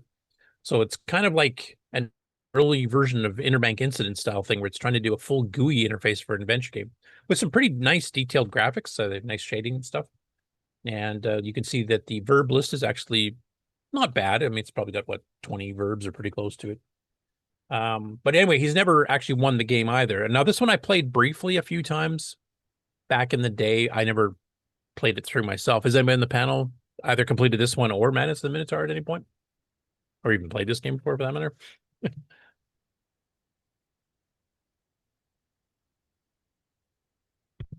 I'm taking that as a big fat no. Well, anyway, if you've played this game yourself and actually won it, and this is for anybody viewing the stream afterwards or anybody in the chat, if you want to hit the Facebook group and let them know some of the ways to get through this. I don't remember this one being randomized, so I think if you did figure it out, you would be able to win.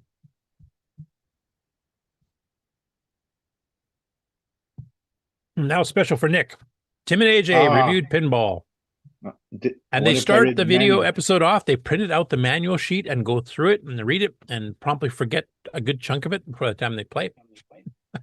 Yeah. As one should. And then there's a bonus. So the actual review goes maybe about 25, 30 minutes in. And you notice the length of the video here, if you can read on the screen, is 38 minutes, 52 seconds. The entire last chunk after they end the regular show is talking about Nick. And okay, play that part. Well, no, because I want you to go check out the video here. And then I want you to react next week, see what you think. Oh, that'll be fun. Well, one thing I'll definitely give Tim kudos to is he actually got the magnetron activated, because that's something not too many people have actually seen, because it's not the easiest thing in the world to do. Oh, nice. See if I can find where you did that. Playing is really awesome. My RGB to HDMI goes out. I don't know. Somebody help us with that. Give Tim a recommend. Yeah, kicked out right in the middle of gameplay, just went black. Oh, look, I got an extra bar for some reason. Oh, yeah, you can see it's activated there. Perfect. Back up a bit. Yeah, I'm definitely getting cylinder today. Yeah. Oh, magnetron. Oh, was that the magnetron? I think that, yeah, that's the magnetron. Oh! Okay, makes sense. I like it. Yeah, because it was pretty weird. Yeah. See? Oh! Oh! Straight and all! Perfect. 4650! So anyway, yeah, that's one of the few times I've actually seen a video with it actually activated where it lasts long enough that people can see the effect where the magnetron, depending where that circle's rotating around the center, will deflect the ball in that direction. And sometimes it's like literally like a 180-degree turn type thing. So it's definitely a challenge. And I remember when the Amigos reviewed it, Aaron had mentioned that he has seen arcade games that actually have a magnetron in it, like arcade pinball machines. Not a lot of them, but... And Tim kind of commented it was an interesting design choice by Nick to have the ball launched from the center, but Aaron also pointed out, as did one of the commenters, there are actual arcade pinball machines that do the exact same thing. There's no side launch. So, Nick, did you know that ahead of time that those actually both existed on real pinball games, or did you just kind of throw this in? No, I thought I was breaking the mold there. I thought I was being something new. No, you just didn't reinvented the wheel, sorry to tell you. Damn it. So now, on the other hand, they're rare. So, I mean, you did pick some pretty esoteric stuff there to add. Hey, it's a CoCo. So, overall, what was the review like? They quite liked it. Tim said right up front that you had mentioned that you wanted it to do fairly accurate ball, but without using math. And he said, yes, the physics are not, correct completely like a full-blown pinball game would be. Yeah, but he said, it didn't affect it badly enough that it detracted from the game. He said the game is still great fun. Okay. But you'll have to watch the end to see all the talk about you. Let us know what you think next week. I'll have to watch so we can. Yeah. So that's 2 video reviews of pinball in the last couple of weeks there. The Amigos did one earlier, and now Tim and AJ. Was that on the Facebook page? No, this is on their channel, My Drunk Sibling on YouTube. Oh, okay. I've got to find it then, yeah. You're not subscribed? Oh, my God. Well, Now, keep in mind, when they've done this, they've already put down a few. Yeah, that's the point. Yeah, exactly. In fact, at the beginning, I think AJ mentioned she's on her second drink and Tim's on his third. And they normally record I think, a month's worth of shows in one evening. So depending on what time of the recording it is, it can get pretty sloshy. Is that a good way of putting it? Well, okay. Need a Anyways, sloshometer. Yeah.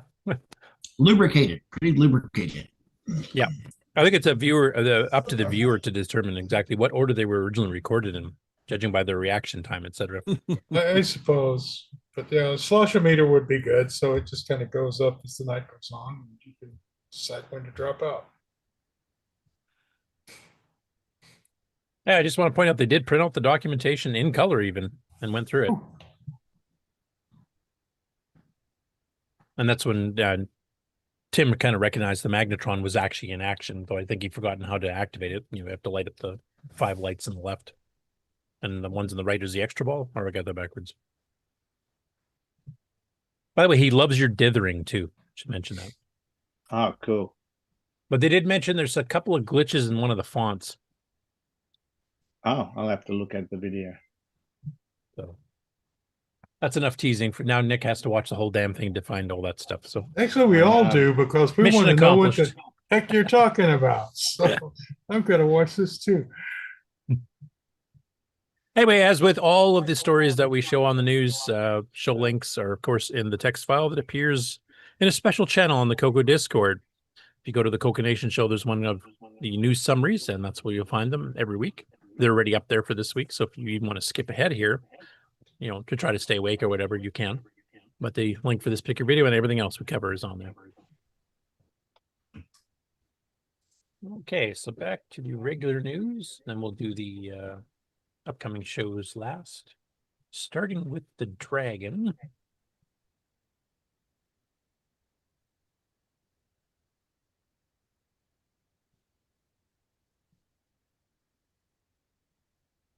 Hopefully, if the internet's not completely screaming over here, you guys should be seeing a circuit board at this point.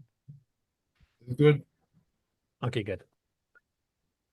So Julian Brown, of course, has been working for a while here on his ATX Dragon, which is basically a Dragon compatible motherboard, etc. With actually has slots, etc. So you can add in your own sound card, your own video card, etc. Your own CPU card, and use modern power supplies, etc. So he's been working on multiple revisions of various these boards. The one that's been giving the most trouble has been the VDG one. And this is the latest version of his VDG board, and he's mounted some of the parts already at this point, but he's actually had a few parts missing. So he's hoping to finish that up this week. I'll just read his little quote here. It says, "I'd like to say the surface mount assembly is done, but it needs to clean up, lots of solder balls, and missing a few components. All but one I can do without. So just needs that little bit."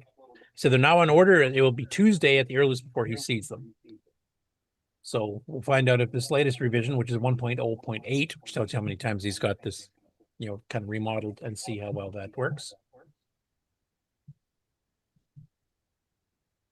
Next after that, D. Bruce Moore and his son Jacob actually put up a blog post and video of him upgrading his original CoCo 1D motherboard to add extended basic and upgrade the RAM up to 64K. And Bruce, as he says if you're watching the screen, you can see in the video the clip that he put a little screenshot of here. It says, "In my defense, it was past my bedtime."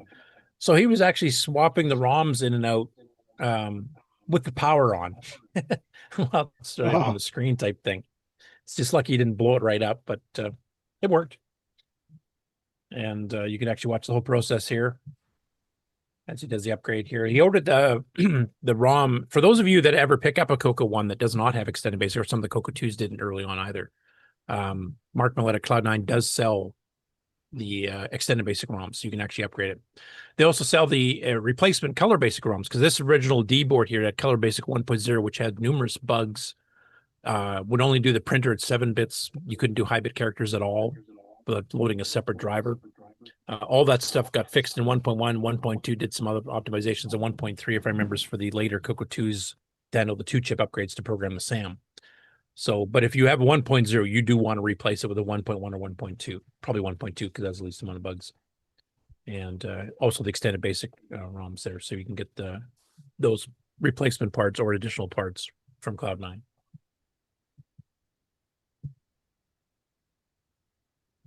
Next up, Coco Town returns.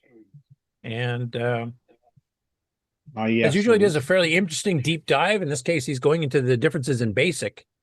Sounds shades of what Ken's doing. And how they perform graphics using the Apple II and the CoCo for the comparison. So he's talking about the different ways that the artifacting works. Like the Apple gave you more ideas for colors, but then you had the high bit to shift the phase and all this other stuff. So it gets fairly complicated. The low res commands, basically the Apple beats the CoCo, and I would agree with that. Because I think the CoCo only had like the CLS command to clear the screen, then you have set and reset, but you have to draw everything by pixels unless you use character strings. Whereas the Apple had like a horizontal line and a vertical line and 16 colors instead of just 9 and various other things too. High res, it starts getting a little bit different. The Apple gives you slightly more resolution and slightly more colors in artifacting than the CoCo did. But on the other hand, the CoCo has stuff like line with box, filled box, circle. You can do arcs with it and all kinds of stuff. And the Apple basically just had the pix H set and H line. Is that, or H line is the H plot? H plot. Yeah. Yeah. So lines. Actually, now he's going to be doing a XY to XY. So, yeah. They had shape as well, didn't they? Well, I was just going to mention this. He's going to have a part 2 that goes into the more detailed commands when we starts getting into like paint and get puts and then of course the shape tables that were on the Apple, which could do some pretty decent stuff because they had scaling and rotation and stuff, but loading them is not strictly basic. Let's put it that way. Yeah, they're vector based, so you have to basically they define actually made points little programs too, and the actual programs you draw your thing, and then it would, similar to the draw command on the CoCo. Yeah, but a bit more versatile. The draw command only had 4 Yeah. rotations, and I Yeah. can't remember how many size things it had, but the Apple's was a bit more finessed. Most people I Well, knew they that were programmed the pretty Apple cranky. II back in the day, unless they actually did understand 6502 assembly language, would basically just use whatever garbage was sitting there. You do a scale rotate with an increased scale to make a ship explode, and everybody used the same one because it was whatever memory was preloaded with. I remember doing that myself. Anyway, it's a very detailed part 1, I guess, of getting into this kind of stuff. Yeah. And he's got a part 2 definitely coming. So I'll play a little bit because he just always has nice little intros. He's also got some outtakes at the end. You'll definitely want to check those out. I won't play them right now, but I'll play a little bit of the intro. In the early 80s, video games were already a favorite pastime for kids. Very, play it every day, every day. How much a week? 40. At the same time, personal computers were suddenly a viable purchase for the home. These computers came with BASIC built in, a programming language that brand new coders would find easy enough to learn on, and which could manipulate color graphics right on their TV screens. Video game addicts could now make their own video games. Today, we compare the basic languages that came with the Apple II and the TRS-80 color computer, and the differences in how they chose to support color graphics. In the process, we will see just how weird the experience of writing graphics programs in BASIC was, limitations of the hardware, and interesting choices in how BASIC abstracted the hardware from the user led to some surprising and downright strange results. We will also delve below the BASIC layer to understand why things got so odd. I mean, it kind of gives you a flavor of what it's going to be talking about. Like Yeah, I said, it's he's very got his- good. All his videos are very good. He explains things very well. Yeah. I want this. Well, I know when he did the one on artifacting in general and how it worked there, that one blew up. Like that's actually been Yeah, that a one major went hit really on big. YouTube. Yeah, you might even have made money on that video. Yeah, no, he explained that one very well. Yeah, it's been quoted by quite a few other shows too, which is nice because it gives the CoCo a bit of exposure. Yeah. But yeah, this How was a very many- good one too. Like I said, he covers the low res. He starts covering the high res. There's a part 2 that'll be covering the more extravagant commands in high res, including the shape tables on the Apple, get, put, buffers, paint, draw, etc. on the CoCo. So When look he forward goes to that as into well. when he goes into all the artifact coloring on the Apple, it does get confusing there. Yeah. All because Steve Wozniak wanted to save a few cents. Yeah. Yeah. Him and Tandy would have got along that way. Yeah. That was kind of their mantra as well. Next up, and I think the person that actually got this upgrade done is actually active in the Discord, because I think I saw some comments, or maybe it was on the Facebook CoCo group. But basically, the YouTube channel Retro Byte Meister did a video of pushing this TRS-80 CoCo to the limit, performing multiple hardware upgrades all at once. So he basically installs a 6309, upgrades the RAM to 2 meg, and then adds in a Gimme Z from Alan. So basically, it's a whole bunch. Now he's got HDMI out graphics. You can see the screenshot here. Shows the Gimme Z daughter board here with the connector to access the 2 meg RAM, which you got from Cloud9. 639, they socketed and put it in. So not too much demonstrating the actual thing running anything at this point. It's more just doing the actual physical upgrade. And he's got a friend to do it because he's like me. He doesn't solder without destroying things. So is he using the Doom font for a reason? No Are idea. we doomed? Maybe that's what he would have, he might have doomed himself. He tried to do the upgrade himself. That'd be like me. Oh, Maybe that's what he okay. means. I don't know. Maybe it's indirect. So it worked out. Yeah.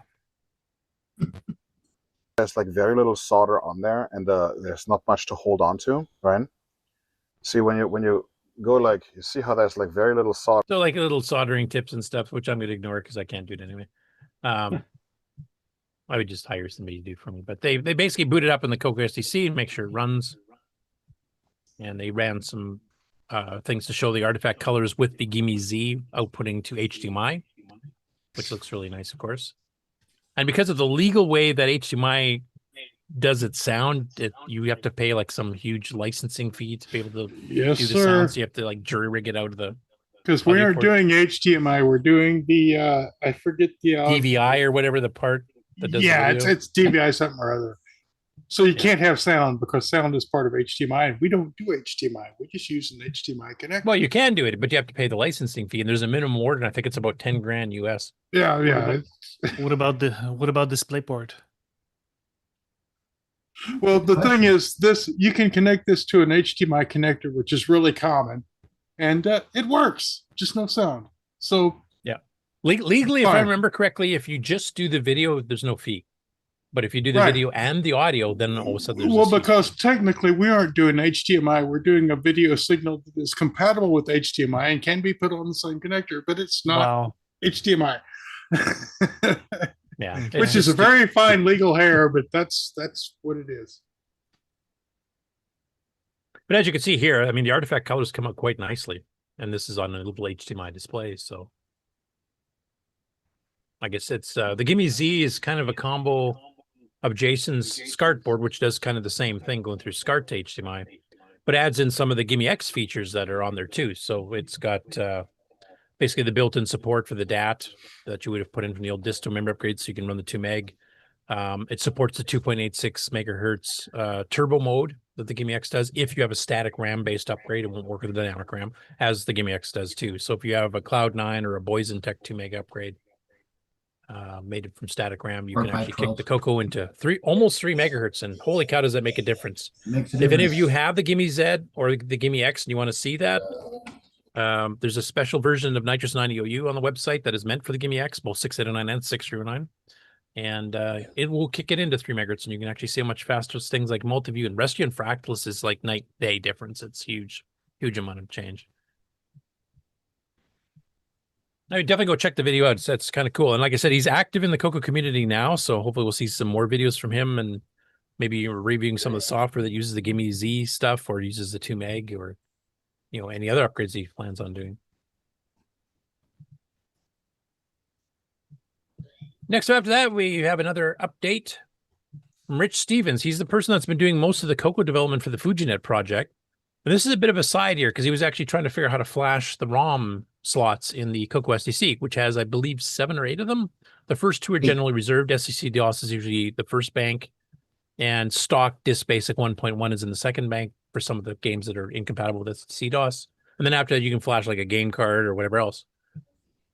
So he did an update here on the 31st, I guess, at night, giving instructions for those who have not tried doing it before, how you actually do the SDC flash. He talks about the SDC flash disk. And it's nice, concise instructions. I know there are some instructions in the SDC manual. I think this is a little bit clearer from my looking at it and comparing with the original ones. some of the caveats there, how to run it type thing like that. Like I said, it is covered, but this is a much more concise and quick way if you wanted to find out how to do that. And you can actually, if you've got some certain cartridge games you play all the time, you can actually put them into the other ROM slots. Actually have the FCC just fire right into a card as if you just plugged in the card itself. So thanks for doing that, because that's going outside of his FujiNet realm, but it's good information for anybody who has a CoCo STC. Next over to that, and was a bit of a surprise, and Rick, I'd like to get your feedback on this too once we kind of talk about it here. But a person named Milton Solomon has been working on getting a replacement joystick for the basically cover the equivalent of a Tandy Deluxe, the craft joystick. For the CoCo 123, it has 2 buttons built in. If you have the CoCo 1, unless you add in the extra wire to the PIA, it'll still be just 1 button, but the connector's already set up for 2. So if you put the wire in, you could write 2-button games for the CoCo 1 or 2. He's using industrial joystick parts, and he mentions 2 pots, 2 1NF capacitors, 2 Omron D2FC switches. This is Greek to me. And a cable. All in all, $20 less in parts. And then he does a 3D printed thing here. So he demonstrates it running Polaris, which for some reason is running dog slow. But anyway, it's showing you that it's analog. You have control of the cursor across the entire screen. It's full 64x64. And you can see him moving the joystick around. But it's set up like kind of a mini deluxe, the way he's got it actually designed here. So I'll stop on his static pictures here if I can. You're not going to do it, are you? Oh, there we go. So you can see the placement of the buttons, even the rough design of the case is similar to a deluxe, though it's a little bit smaller of a footprint. So it's kind of like if a deluxe and a Black Beauty had a baby or something like that. So, well, it's an industrial thing, which is supposed to be part of a,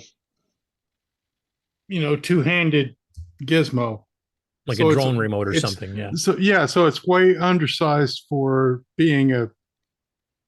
If you're used to using a joystick like a joystick, you aren't going to do that with this. This is a thumbstick, and then you've got to get a couple. It's almost like trying to do games on a CoCo cursor. What I like is a nice idea. It should be a bigger box. Just make the box a little bigger. Because of the 3D printing, I think it probably gets pretty expensive doing a big major size one, right? That's my guess. But he's got the color coding for the surround part. He's got the buttons of different colors, but he even put in the 3D mold here like Tandy. Right. And then I think he tried to put deluxe joystick, and of course that didn't turn out quite right. But what I liked about it, though, go ahead. I was gonna say what I liked about it was the joystick handle is the how the Black Beauty had different versions of the stick, and there was that one version that had that stubby aluminum. Oh, right. A thicker top aluminum. Does that screw off? It might, but yes, it wasn't the one that was long and skinny on the Black Beauty. It was that one that was kind of short and kind of tapered out and tapered in, but it was fatter, and that's a lot more comfortable to play with. So I mean, because this here you could almost put your thumb on top of it and not, Well, that's what he did when you saw him playing Polaris. Like he actually was moving with his thumb. So yeah, I like that. Yeah, like I say, it could be a little undersized for some people, but if the thing unscrews, you could just screw a bigger stick on top of it and make whatever size you need, because typically those are like a 1-inch cube. The little joystick rheostat thing, it's a tiny little sugar cube thing, and almost indestructible. So you could put a bigger handle on it.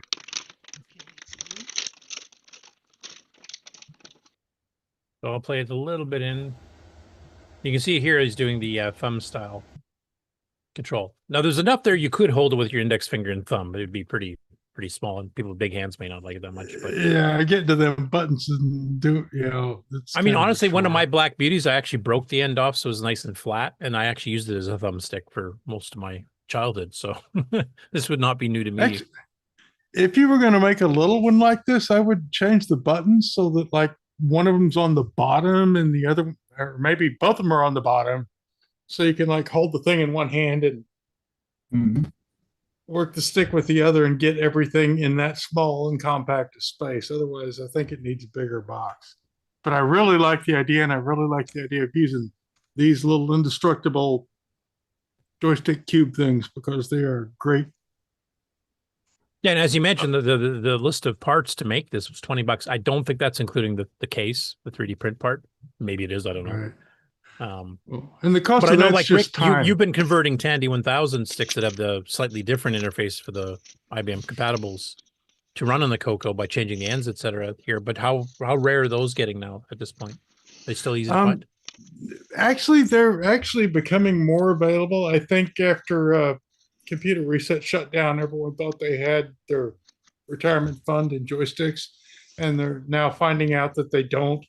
So they're starting to become more available again, and they're nice new joysticks. They aren't brittle or anything, so that may be usable for a while yet. But I like alternatives because that was a limited design. It's not, that great a joystick if we get right down to it. It's better than what I could cobble together, but alternatives are a good idea. I mean, yeah. Anyway, he's actually released the wiring diagram and everything else for it, so you can build your own. He's got a list of the parts, even some places to get them. He hasn't got all of them in there yet. As you mentioned here, I tried to simplify it for people with low skill levels. I doubt if you got it down to my level, but that's pretty well impossible. you could use little crib connectors, But yeah, I like you. I think it's good to have an alternative here because we are going to eventually run out of the craft style ones at some point.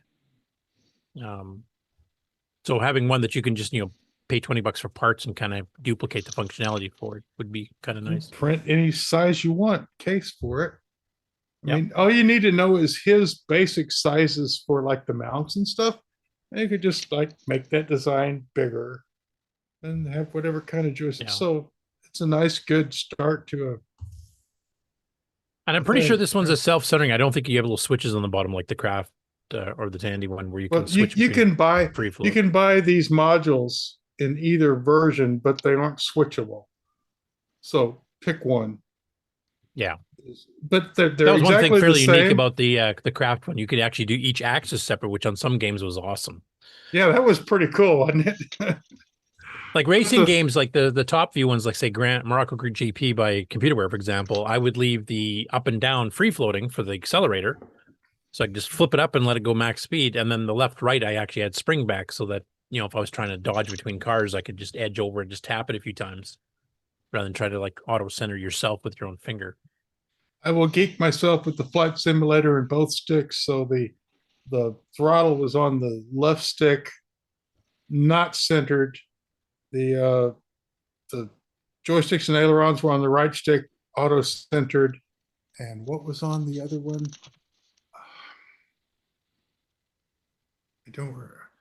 I made a whole sublogic patch, which. Yeah. Because certain games, it works better, being self-centered. Most of them works out better because they're based on arcade games. Some of the free-floating ones like Polaris, Poltergeist, the third level in particular, it definitely makes more sense to be analog. And then on some games like, some of the racing car games, it helps that you can do each axis individually because you can mix and match the way you want to play it. That would have been the neat second switch for that craft joystick. Make it just digital. Yeah. Wasn't it just another switch on the bottom to flip so that it didn't do all those in the middle numbers and confuse? Yeah. I have a new product. Wow, cool. And another hardware story here is Antonio Caballero put up a fairly lengthy post on Facebook in the CoCo group here, kind of explaining the differences between some of the different high-res joystick interfaces. So he goes through the hardware interface that came with CoCoMax and CoCoMax 2, which gave you a 256 by 256 resolution on a CoCo 1 or 2, basically 8-bit analog instead of 6-bit. Then he goes also through CoCoMax 3 and the Tandy high-res interface, which was used by ColorMax 3 and ColorMax 3 Deluxe. But he goes into great detail of what the differences are and how to build a switchable one where you can actually go between the CoCoMax 3 and the ColorMax. That was actually a commercial product. In fact, that Hawksoft ad we saw earlier, I think actually had that. I think that's what Chris was selling. So anyway, the schematic stuff here, but a nice detailed article on it. Comments mentions a few others, like there was a serial mouse type thing that the Rat from Dicom had, which is probably the most accurate of them, but it was also the most expensive. But yeah, pretty detailed stuff here. Eric Gavrlik, who's one of the co-authors of ColorMax 3 and ColorMax 3 Deluxe, pipes in with a few things too. He's the one that brings up the Rat package as well. So yeah, there's some pretty cool stuff. Some of the history of hacking the software so that you could just use the Tandy interface instead of the colorware one. The colorware one on the Coco 3, though, for Coco Max 3 was a bit different in that you didn't need 3 connectors on it. You did not need the cassette port. Yeah, I have one, and it looks like it should be the Tandy one. They just kind of It requires one less, which was kind of it just doesn't have all the right number of wires coming out of it. yeah. So hey, if you want a bit of hardware history, also project stuff here, covering all of those various graphics editors that use these high-res joystick interfaces. Really, really good detailed one. He kind of amassed this from multiple sources and put it all together into one article. Best show comment ever. Everyone do that.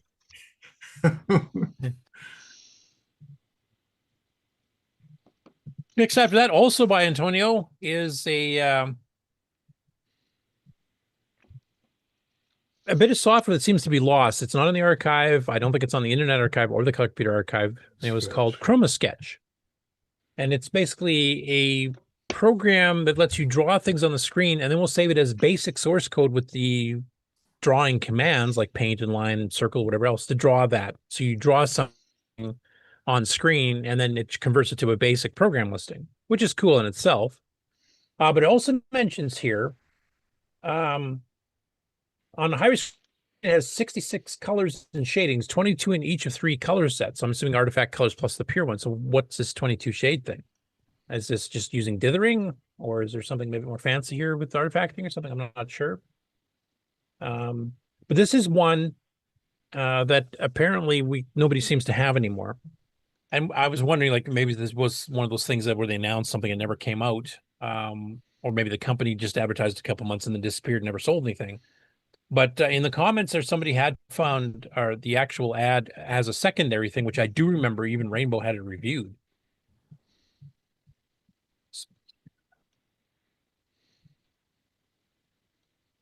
And that's Wizard for Telewriter 64. This actually did exist, and it's actually got reviewed in both Hot Cocoa and Rainbow.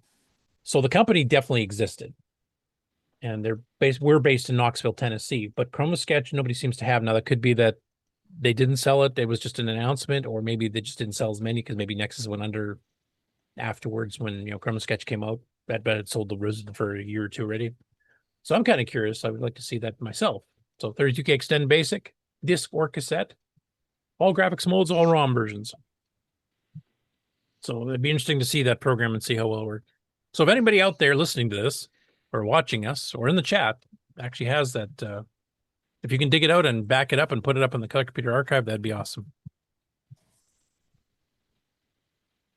Next up, fellow Saskatoonian here, Dwayne Downing, who actually got his Coco a couple months before I got mine, decided to do a little bit of AI coding.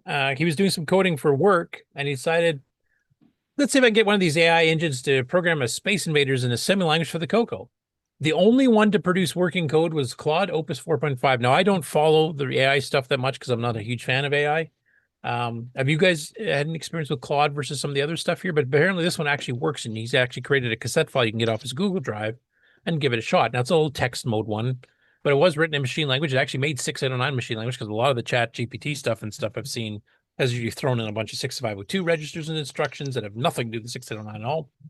But if it was able to make something that actually works on a VDG-based screen and with 6809 assembly, that's pretty darn good on its own. So, yeah, Claude AI seems to be kind of favored among people doing technical stuff like programming and things.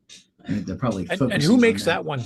Just out of curiosity, I'm not like sure. I said, I don't follow it. I've just seen ads, and I've just seen people referencing it, doing stuff with it that are computer minded, programming minded.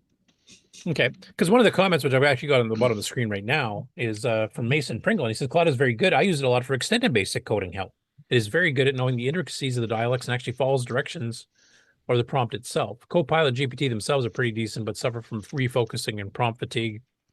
And then, of course, it just mixes up CPUs and all kinds of stuff. That's what I've seen from, brief fiddling with it. But this sounds like this one actually has some smarts dealing with some of the retro stuff. So I haven't had a chance to actually download it yet, which is stupid because Dwayne lives in the same town as me. But hopefully one of you guys can take a look at it as well here and maybe demo it in the show next week. I won't be here next week, by the way, but I'm hoping somebody will actually give this a shot. I remember Dave Plummer recommends Claude, and he came from University of Regina, so must be good. I wonder if he has anything to do with it then. No, it's just Dave P. He's an old Microsoft guy that has a YouTube channel. It's pretty cool. Dave's Garage. It's pretty cool, actually. So yeah, if somebody wants to give that cassette image a shot, or maybe try out Claude on some of your own little basic or machine language programs and see what kind of code it generates, that'd be interesting to see. Next up, Tier City Retro Programming as a return for the CoCo 3 for a bit. So he's been working on multiple CoCo 1 and 2 projects. He was hoping that somebody would send in the high-res scan of the 320 by 192 graph in the CoCo 3 manual, because the one in the archive is JPEG with some compression on it, so it kind of turns into a blurry mess, because of course it's kind of aliasing everything together, and JPEG's not really meant for lossless. But he decided to do a little bit of experiment here, because he was working on a little graphics editing program in BASIC, which we've seen a few in Rainbow and stuff before too, and he's just started. So like, this is your color selection. He's only got 9 colors currently defined. He's got 3 thicknesses of lines. He's got a little cursor you can move around, but he never really fiddled too much with the speed up pokes before. So he mentioned that when he tried the speed up poke for the CoCo 1 and 2, the ROM based one, he didn't see that much of a speed up. Now, from my experience, it depends on what mix of instructions your program is. How much time is it spending in the basic ROM code? How much time is it accessing, RAM, which could be the screen or anything else? The more it accesses RAM, the speed of poke in the CoCo 1 and 2 has less effect. If it's staying in ROM routines quite a bit, then you can get up to like 40% faster, which is quite noticeable.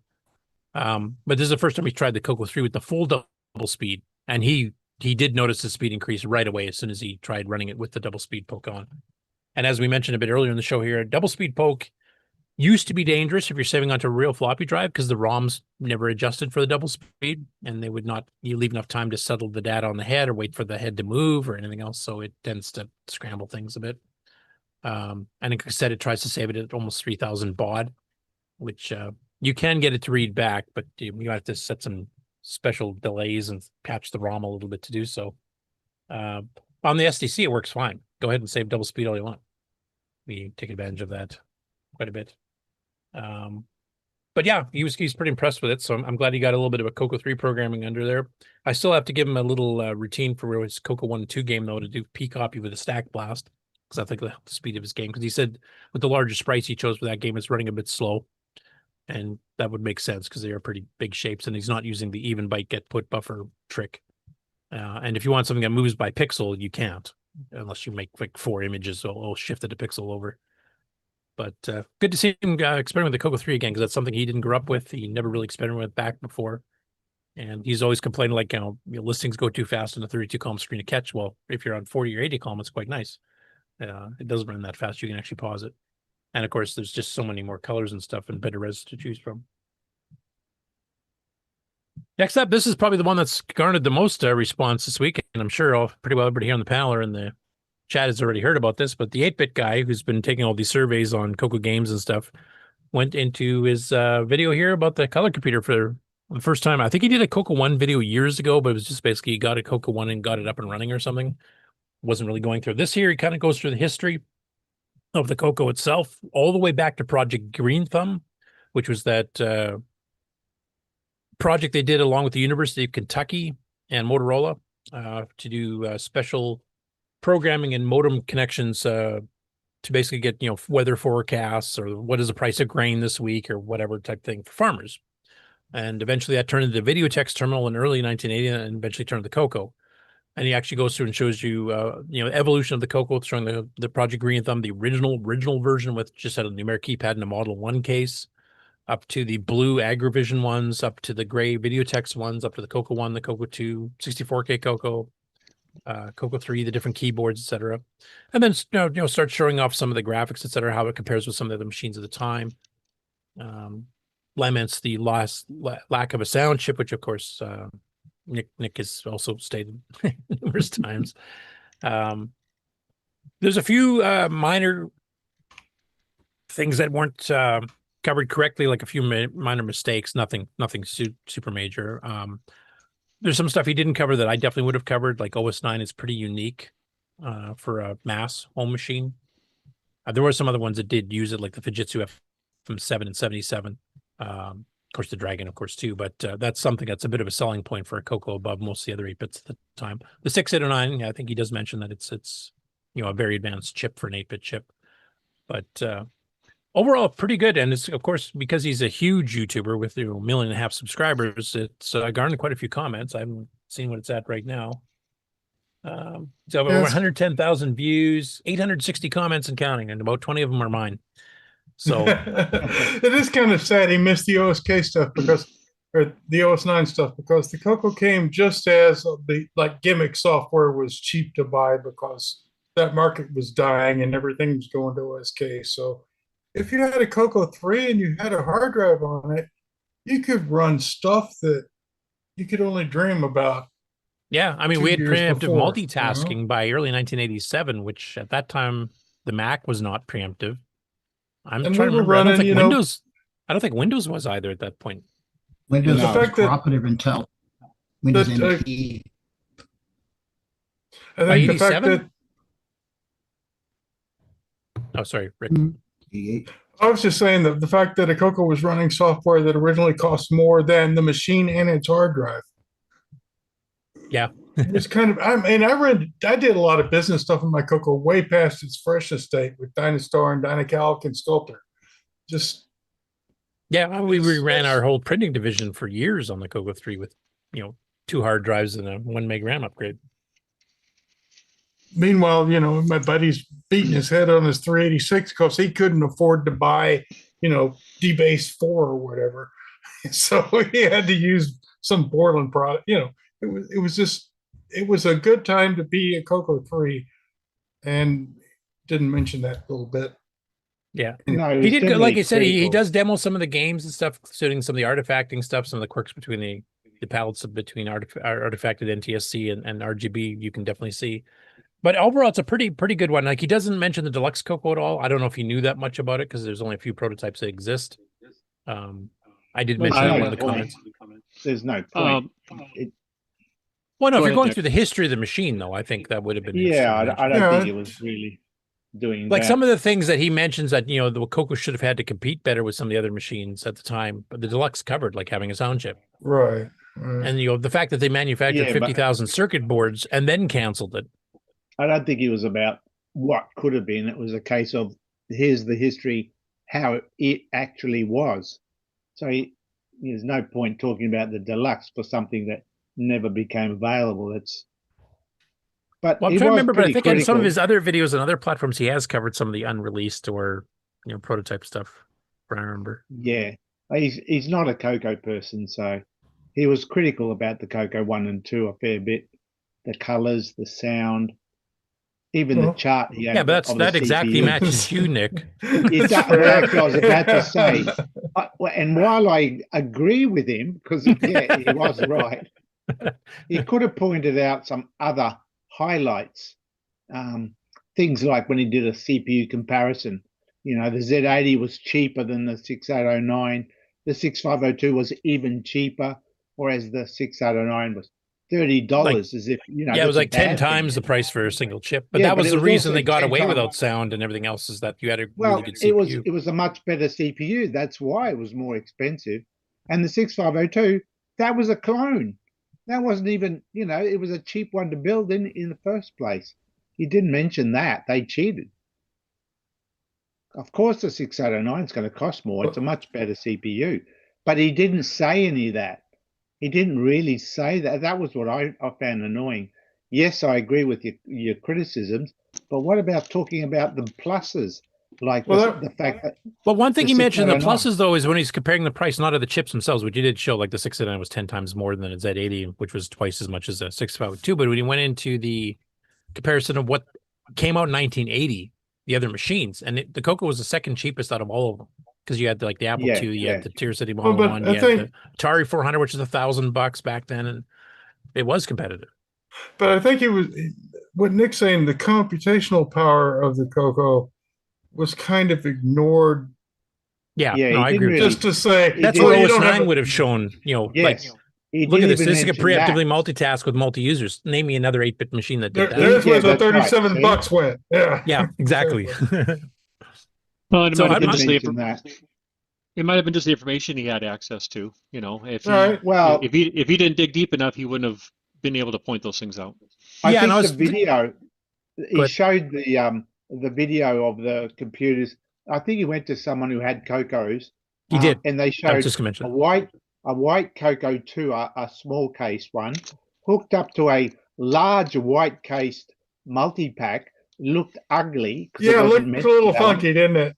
And then the disc controllers, he had one of the newer low profile controllers, disk drives, I mean, running an old 1980 long cartridge. Hang on, if you went to Tandy and bought that disk drive at the time, you would have got the smaller controller, the 501 or the 502, not that old relic. I mean, yes, it was ugly. Right. That's what I mean. Even the images didn't really put it in a good light. I agree with his comments of what he said about the colors and all that, but he didn't really show any of the positives as well. Not as much as. Yeah, and what Curtis is going to mention here in a moment, though, is it might have been just what that person had for hardware available for him to show. It was, yeah. I don't think David has a lot of CoCo hardware. No. Well, the guy that had like the Agvision stuff, which are fairly rare, is actually the guy that published the webpage about Project Green Thumb. Like, this is one of the guys in the Tandy Discord. Yeah, the Tandy Museum guy, David or Ed Malfris or something like that, or yeah, I'm forgetting his name last. Yeah, so yeah. But he's the one who spun. Actually, I talked to him a little bit on the Discord, and also he published a few things directly to me there. That he'd mentioned the 8-bit guy, like OSullivan, a few other things, and the 8-bit guy said he just wanted a general broad overview of the hardware and not get too much into it. So there might be a hint of a follow-up video if he wants to get into the heavy details. And I guess he referred the 8-bit guy, that David Murray, that he could contact me if he did decide to do that, say talk about OS9 and EOU. Because I mean, he's got an SDC, he's got a CoCo 3 512K. He could run EOU if he wants to demonstrate the preemptive multitasking, windowing, and stuff like that pretty easily. Insert the hard drive image type DOS. So how many views has this video got? 110,000, I think, last time I looked. So it's 110,000 people who did not get the full message. But on the other hand, would they have even heard of a CoCo before? Right. Well, this is more people than we've ever had. Add them all together. And they walked away with the idea that the CoCo has got crappy graphics and crappy sound. Nothing more to see. Move on. Well, I'll debate that one point, because at the very end he does shine the CoCo 3 and compares it to the Amiga. Yeah, he does. Yeah, he compares. He said the only thing really competitive was the 16-bit machines like the ST and the Amiga. So yeah. Right. So he's kind of left it. He does say it's good, but he doesn't really go into a lot of detail on the 3. But the CoCo 1 and 2, are basically, Did he mention, CoCo Talk and us for future? References to get more information. Some of the guys in the comments did, though, which was nice. Yeah. He did get into the fact we're running transcodes of arcade machines, which he demoed Defender, Robotron, he and demoed it. Did he actually explain what they were? You had to know that it happened that way to know that's what he said. He didn't really explain. You know what's a crime? He could probably have contacted any of us, and we could have set him up with a decent looking machine. Yes.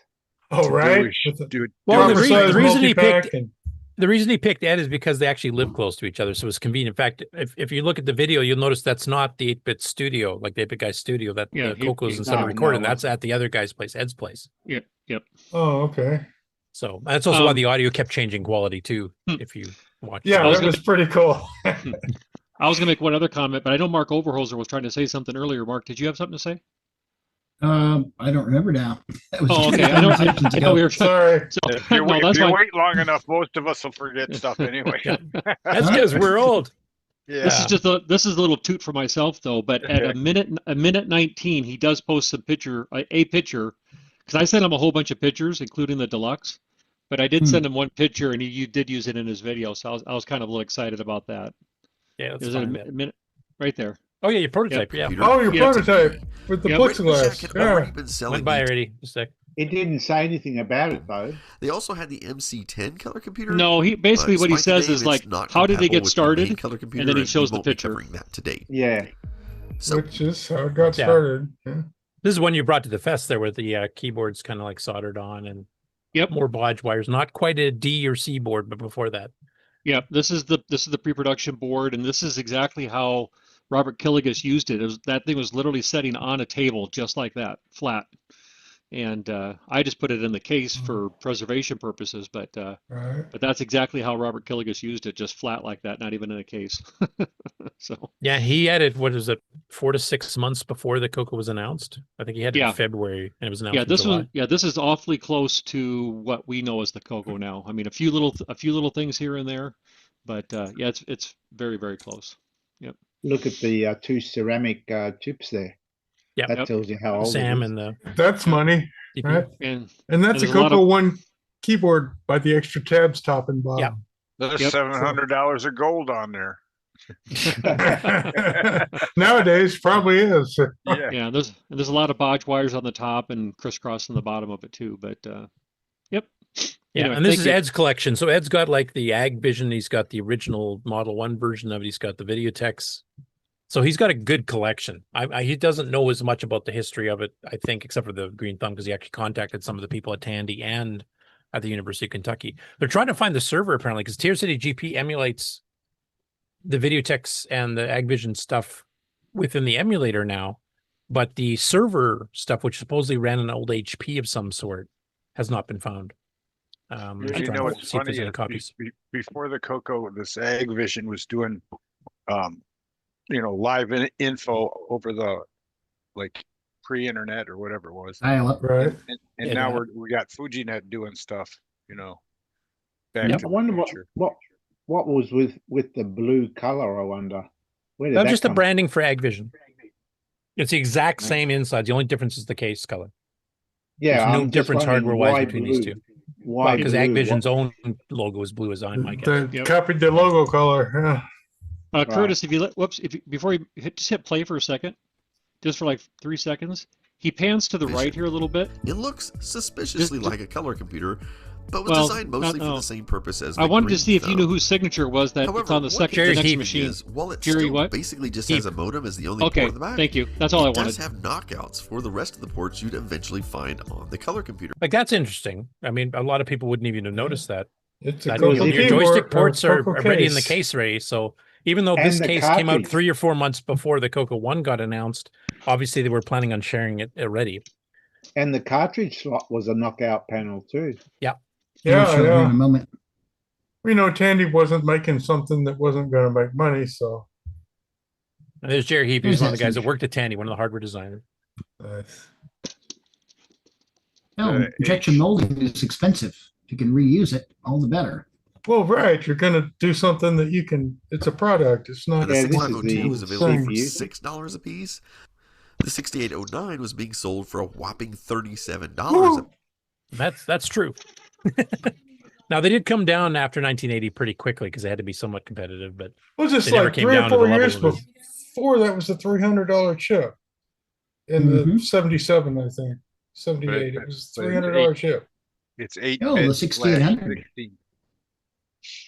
Yep. Well, the 68,000 and the 6809 were developed at the same time in Motorola, and I think the original Byte article was 79. They came out with the 6809, three issues in a row, Okay. kind of going through the chip architecture, etc. And developed in conjunction with Microware doing OS9, they actually ran a bunch of sample code through it to figure out what instructions need the most optimized and put in a one okay. byte little pipeline and stuff in there for those. Whereas the 6502 was a rip-off of the 6800. It was. Cost reduced version. Right, right. boy, Half did of a it sell. 6800. Well, And They boy, didn't did have- it sell. they didn't have the R&D expenses of developing the Well, of course not. instruction set. Right, They the just- programmers were cheap. Years. They just Eight copied the engineers. 6800. Look at that keyboard. They did. And programmers Yeah, I like the were fact cheap. that he That covered wasn't like some of the bad. third-party stuff here too. Like here's a Mark Data Products keyboard, which I think is the same one as the Dragon has actually. That's a pretty good one, that one. Oh yeah, It feels good. feels real good. Looks good too. Yeah, baby. And this is the one I wanted to show. Like if you're talking 1980 July when it was announced, the CoCo was actually pretty cheap. Mhm. Yeah. The VIC 20 was the only one that was cheaper. Like some people forget the Atari, and if you took the year before, the Atari was like $1,000. TI 99 before the yeah. 4A was over $1,100. Like that's a pretty big, drastic price difference. Did the TI when it came out, did it have the whole huge desk setup, or was it just the keyboard? Well, the original T994 actually had a chiclet keyboard, didn't it? Right, Yeah. the four-headed chiclet, the 4A was a full travel keyboard. But they always tried to compare it to the VIC-20, which never made sense to me because it was more than that. And then they tried to reduce its price to match the VIC-20, and obviously you aren't going to take an $1,100 computer and sell it for less than $299. So goodbye, TI.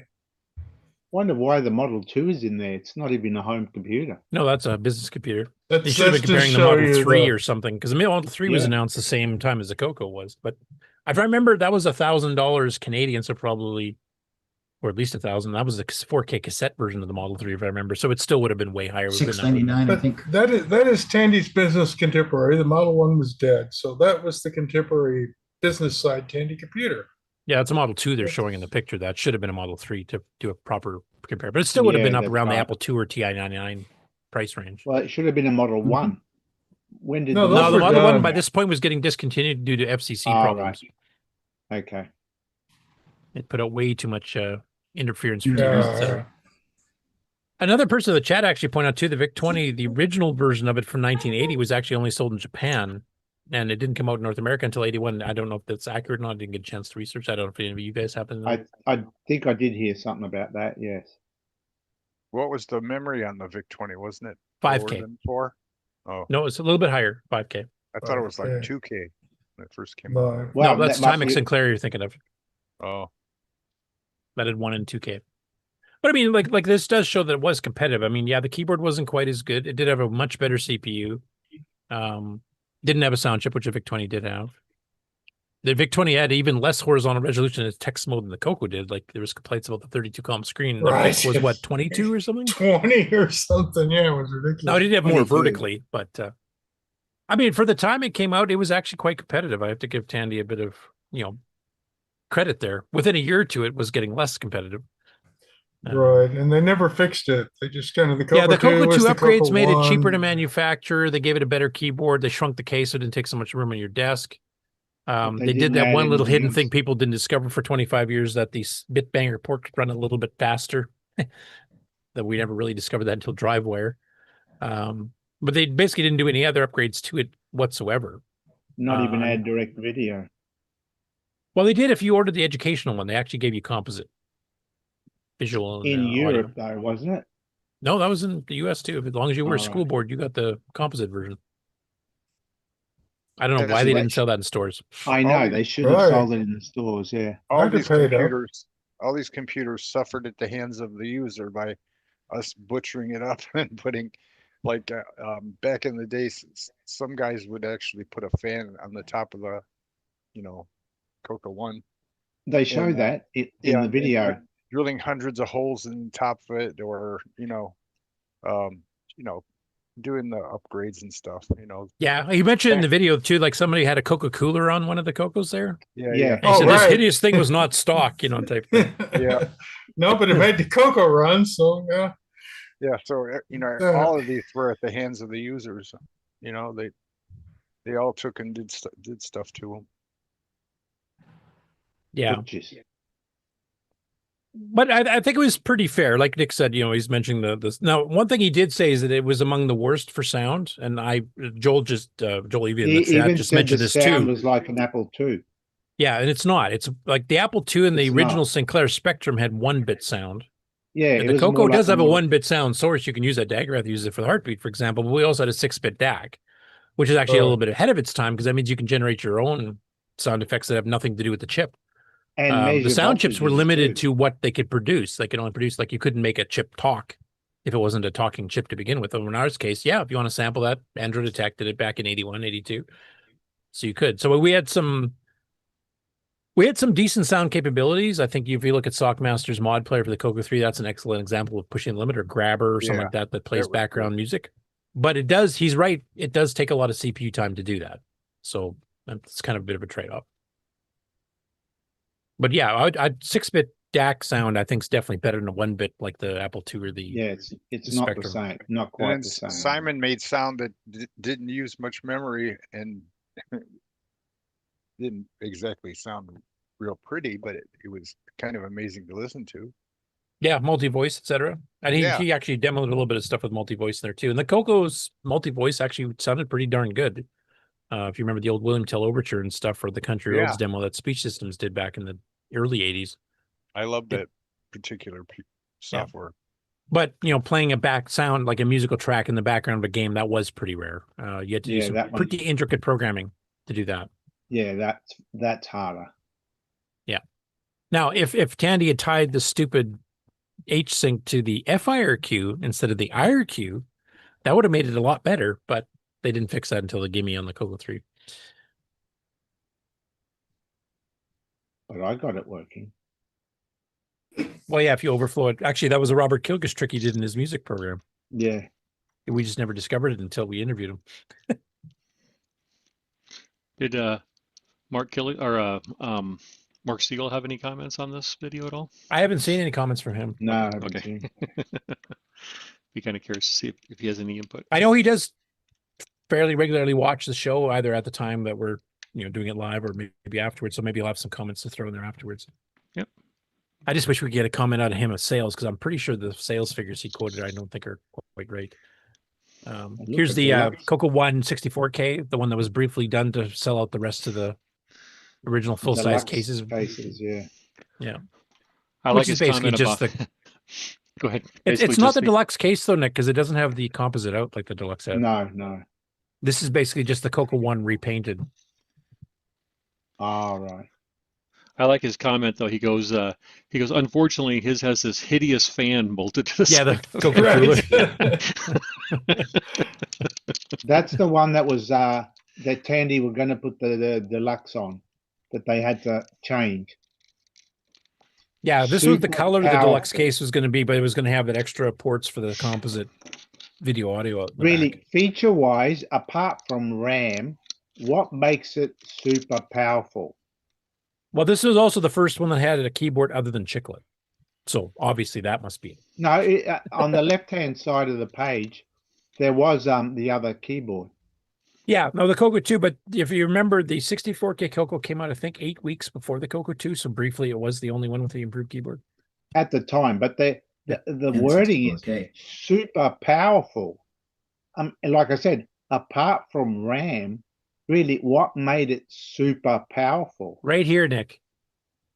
They put it right there in the yeah, but you could text. do that on a 64K CoCo 2. They didn't, if you look at this first ad here, they didn't have a 64K CoCo 2 option. It was 16K no basic or 16K extended only. They only brought 64K to the CoCo 2 officially once they sold out of the 64K CoCo 1 cases. Yeah, but they could have done it. Oh yeah, no, it was set up for 64K right off the bat. The jumpers were on there right off the bat on the F board. Yeah, but so they were planning on it, but they didn't advertise it like that, so people would buy this one so they clear out all the cases they'd already had. They didn't want an Osborne 2 incident. Yeah, exactly. Yeah. So there, as far as a business goes, that was actually a smart move because they did sell quite a few of these. I knew a couple people in our club that bought these, and we were all jealous because they had a white case and a better keyboard and 64K, and then the CoCo 2. 6 months later, suddenly had 64K. Here's an option.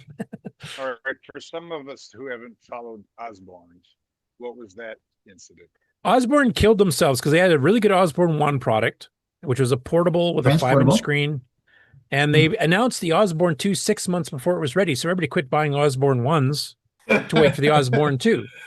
And of course, they needed all that money from selling stuff to pay for the development of the Osborne 2. And instead, they went broke. So no sales for you. Promise something, why would you buy our current one when it's 6 months from now, we're going to have this new super one out? And then everybody just quit buying it. So they had no money coming in and they went bankrupt. It's a great that's a slang term in the industry now. If you get Osborne, it's because you shot yourself in the foot by announcing too early. Right. Ron, if you ever want to see one, I have an Osborne 1. And 3 floppies. It's amazing the screen's smaller than the floppies. So. Yep. But it's transportable. All 30 you pounds. Carry that sucker. What was the other one that was similar to it? The same era? K-Pro was a competitor to that. They make CPM systems. Yeah, K-Pro. Yeah, non-linear systems. Yeah. Yeah. Like one thing I'll give them some credit. Disguises. Yeah, go ahead. One thing I'm going to give him some credit on is he actually talked about the speech sound pack and actually showed Pitfall 2 with the music running in the background, which is one of the few games that fully utilize the speech sound pack. Pitfall 2 is one such example. Normally the game would be silent during gameplay, like most CoCo games, because it's too difficult to use the CPU to generate music reliably during heavy gameplay. However, this was always going to have limited support because of one problem. The computer has one cartridge port. In order to use this device along with a game cartridge or with a disk drive, it's big, it's yellow. Interface. Yeah, it's not the one that matched the CoCo 2. A later version of the multipack was slimmed down. And that big controller. Yeah, and the tall disc controller, and it's all yellow. That's not. I don't think that's the original 12-volt one. I think that's the FD 500 one. Yeah, because that was a full size one too. Yeah, it still doesn't match the 501 drive. No. Base, so. I think it's in a CoCo 3 where he talks about the placement of the arrow keys. But separate. What do you want for nothing? All right. Well, like I said, depending on what you're using it for, I prefer like the diamond shape. I didn't mind for word processors. I hated it for gaming. Yeah. Now he even talks about some of the undocumented modes, like the ones not supported by BASIC. So he actually did do a bit of a deep dive there. I think probably Paul Shoemaker might have helped there because Quarx that Paul did is 160 by 192 by 16 color. Oh, okay. And I like, in fact, he did the comparison with some of these fat binary cartridges of showing the difference of the screen modes for the same game, basically. Is there a 320 by 200 that it wasn't listed there?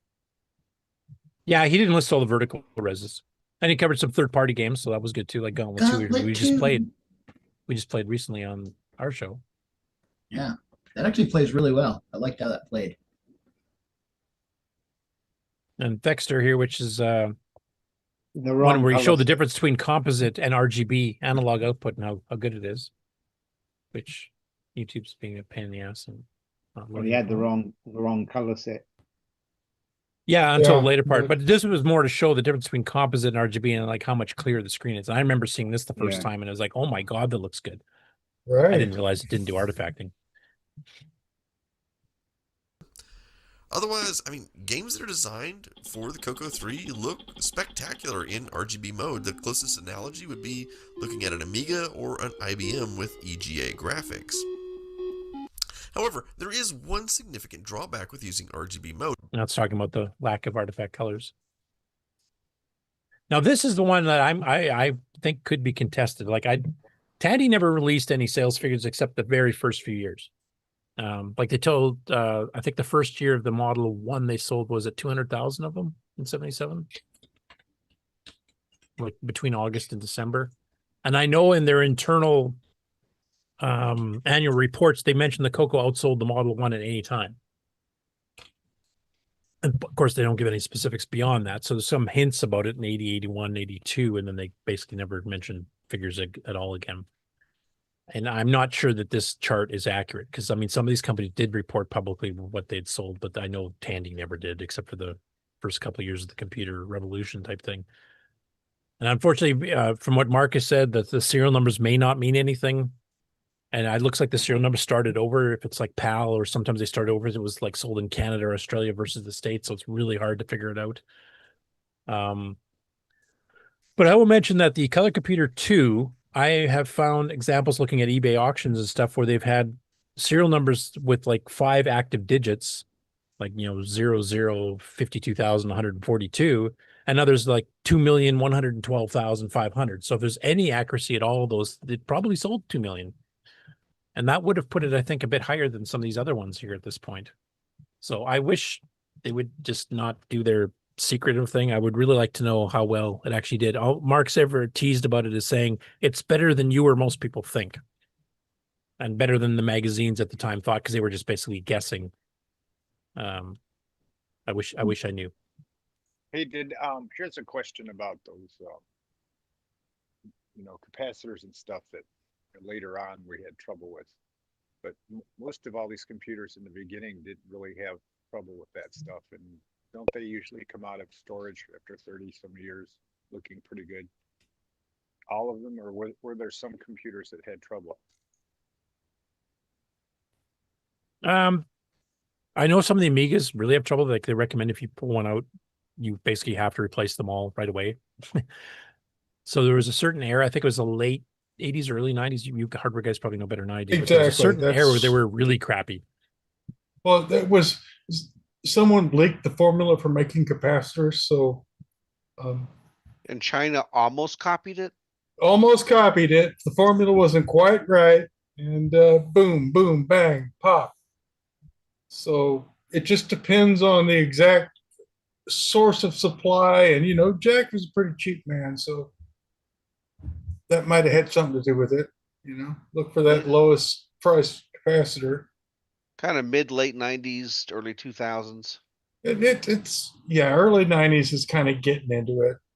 So wouldn't you say that one of the shining examples of our computers is the fact that they store well and the maintenance really there's hardly any, Yeah, most CoCos don't have problems with capacitors. I've never had to replace any of mine.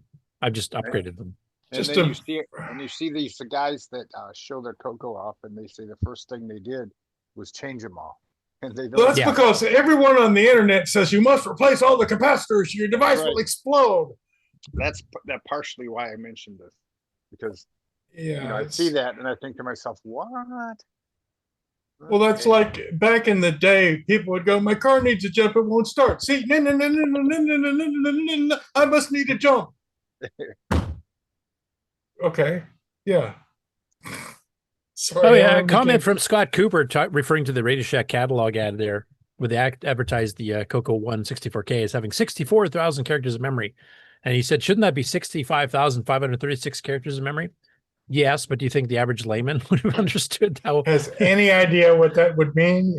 Yeah, like how 8-bits work for numbering? Yeah, I'll tell you a big disappointment when I first got the computer with doing a print mem and seeing 22 something. And well, how much memory does this have? I had no idea how things were arranged or anything. Oh, right. Yeah. Yeah, because if you bought a 32K CoCo like the gray one from 82, and then you got a 64K CoCo the next year, and you did a print mem, it'd be exactly the same. You figure I got ripped off. Well, I tell you, the Timex Sinclair taught me that lesson right away because it had 1K of RAM and it took 728 bytes to store a video screen. So do the math, folks. Yeah. The sound of when the game ends played in your head when you did a print mem. And the screen shrunk way down because he used up too much space. Yeah. Hey, at one point here, he shows off some of the transcodes without fully explaining what they are. Well, Gun Helix, 3 Williams ports, and then Pac-Man. And he could have used Nix here, not a transcode, but a very, very good copy. But one thing I noticed odd on this one, I want to ask you guys here, is that you can see Reddy's missing a couple letters in the middle. I don't recall my copy doing that. Does anybody else remember that being missing on the original? There's probably a fruit or something that was there, popped up or something. Okay. Oh, yeah, that just kind of blanked it for a second. Yeah, I could have been doing it. Yeah, I might have caught it mid-frame or something too, I guess. Yeah, that'd be my guess. But yeah, it is like it's not a perfect review, but it's a pretty good one, especially for somebody who doesn't have a CoCo background and doesn't know a lot of the things that we've all learned about the last 45, 46 years. But he did cover like the prehistory quite well. I think out of the major YouTubers, that's probably by far the best I've ever seen. Do you Usually think they mention a CoCo, it's like to recap it, because you don't need to, but you're going to do it anyway. Do you think he secretly had the book? What book? About the history of the CoCo. Which book is that you're talking about? The one Andy Underdog? The 2 authors, yeah. The one Boise and Bill Luguitas? Yeah, that one. It covers quite a bit. I would say probably, but I know that's out of date. We've discovered things even in the history and prehistory that's not in the book since then. And I mean, that will keep happening. But I thought it overall was a pretty good review. They definitely could have covered some more stuff. Obviously, we've got some disagreements on, CPU versus some of the internal sound chips, etc., what the capabilities were. And that's, if you know the programming behind it, you'll kind of figure out those things. But all in all, for a major YouTuber to cover the CoCo, somebody that has like 1.5 million followers and has 100,000 views in 2 days, it's nice to get the story of the CoCo out there, even with a few little inaccuracies. But he did cover, and he does sound like he's pretty impressed with the CoCo 3 level of capability, less so with the CoCo 1 and 2. But he did mention, at its launch, it was quite competitive because there was only one machine cheaper, and it's arguable, I guess if you're gaming oriented, the VIC-20 might have been a little bit better. Probably has a bit of a bigger gaming library than the CoCo had, but not by much, I would say. The C64 really took off there because it added in, sprite chips and stuff and high res. There's But one other thing that probably the other machines didn't have, and that's the chain of Radio Shack stores everywhere. Yeah, well, that was support. a big thing about it. You had Man. 6,000 stores in the United Yeah. States alone that you could go Well, to, what's and there for was me? Tandy stores in Australia, Tandy stores in Europe, in the UK, Radio Shack stores here in Canada, That did it. and they were in small towns and stuff too. I mean, you're not going to have a computer center in the middle of I don't know, American Falls, Idaho, type thing. Right. Findlay, Ohio. Yeah, and he covers the Dragon You're very Meetup quiet, too. Ron. Huh? You're very quiet, Ron. Get close Yeah, to your microphone. your volume's quite low. I will say that too. Yeah, it's I really like the bit where he compared us to the Amiga. Graphically, you have to go with the 16-bit machine to catch up to the CoCo 3. Yeah. Cool. That was a Trying to figure out, he's got one spot. He put the cartridge and the casing for the Quarx game. Is now available on the color computer. Paul Shoemaker did a great port, and what you're looking at here is the CoCo 3 version. The screen resolution being used here is actually not the usual mode that most games opt for, but instead the 160 by 192 mode, which is more similar to the Commodore 64's multicolor mode, allowing the same graphics assets to be used. Paul also made a version for the CoCo 1 and 2, which use artifact color modes, but are surprisingly still very playable. The complete version of this one is available for free on my website, located in the shareware section, and the CoCo 3 version will be shipping as a cartridge and is available for pre-order right now. nice. And last but not So you got a little shot of their cartridge. So he's using some of the ones that Mark Siegel helped with, and Neil Blanchard and John Linville produced, if I remember correctly. And you can still get those if you want to make your own cartridge projects. But he's doing a nice full color label and a little box to hold it in too. So, and you have the option of also getting an autograph by him if you're into collecting autographs. So that's a good game, as the people who played it on the Game On Challenge have found out. Been going on for yet another week.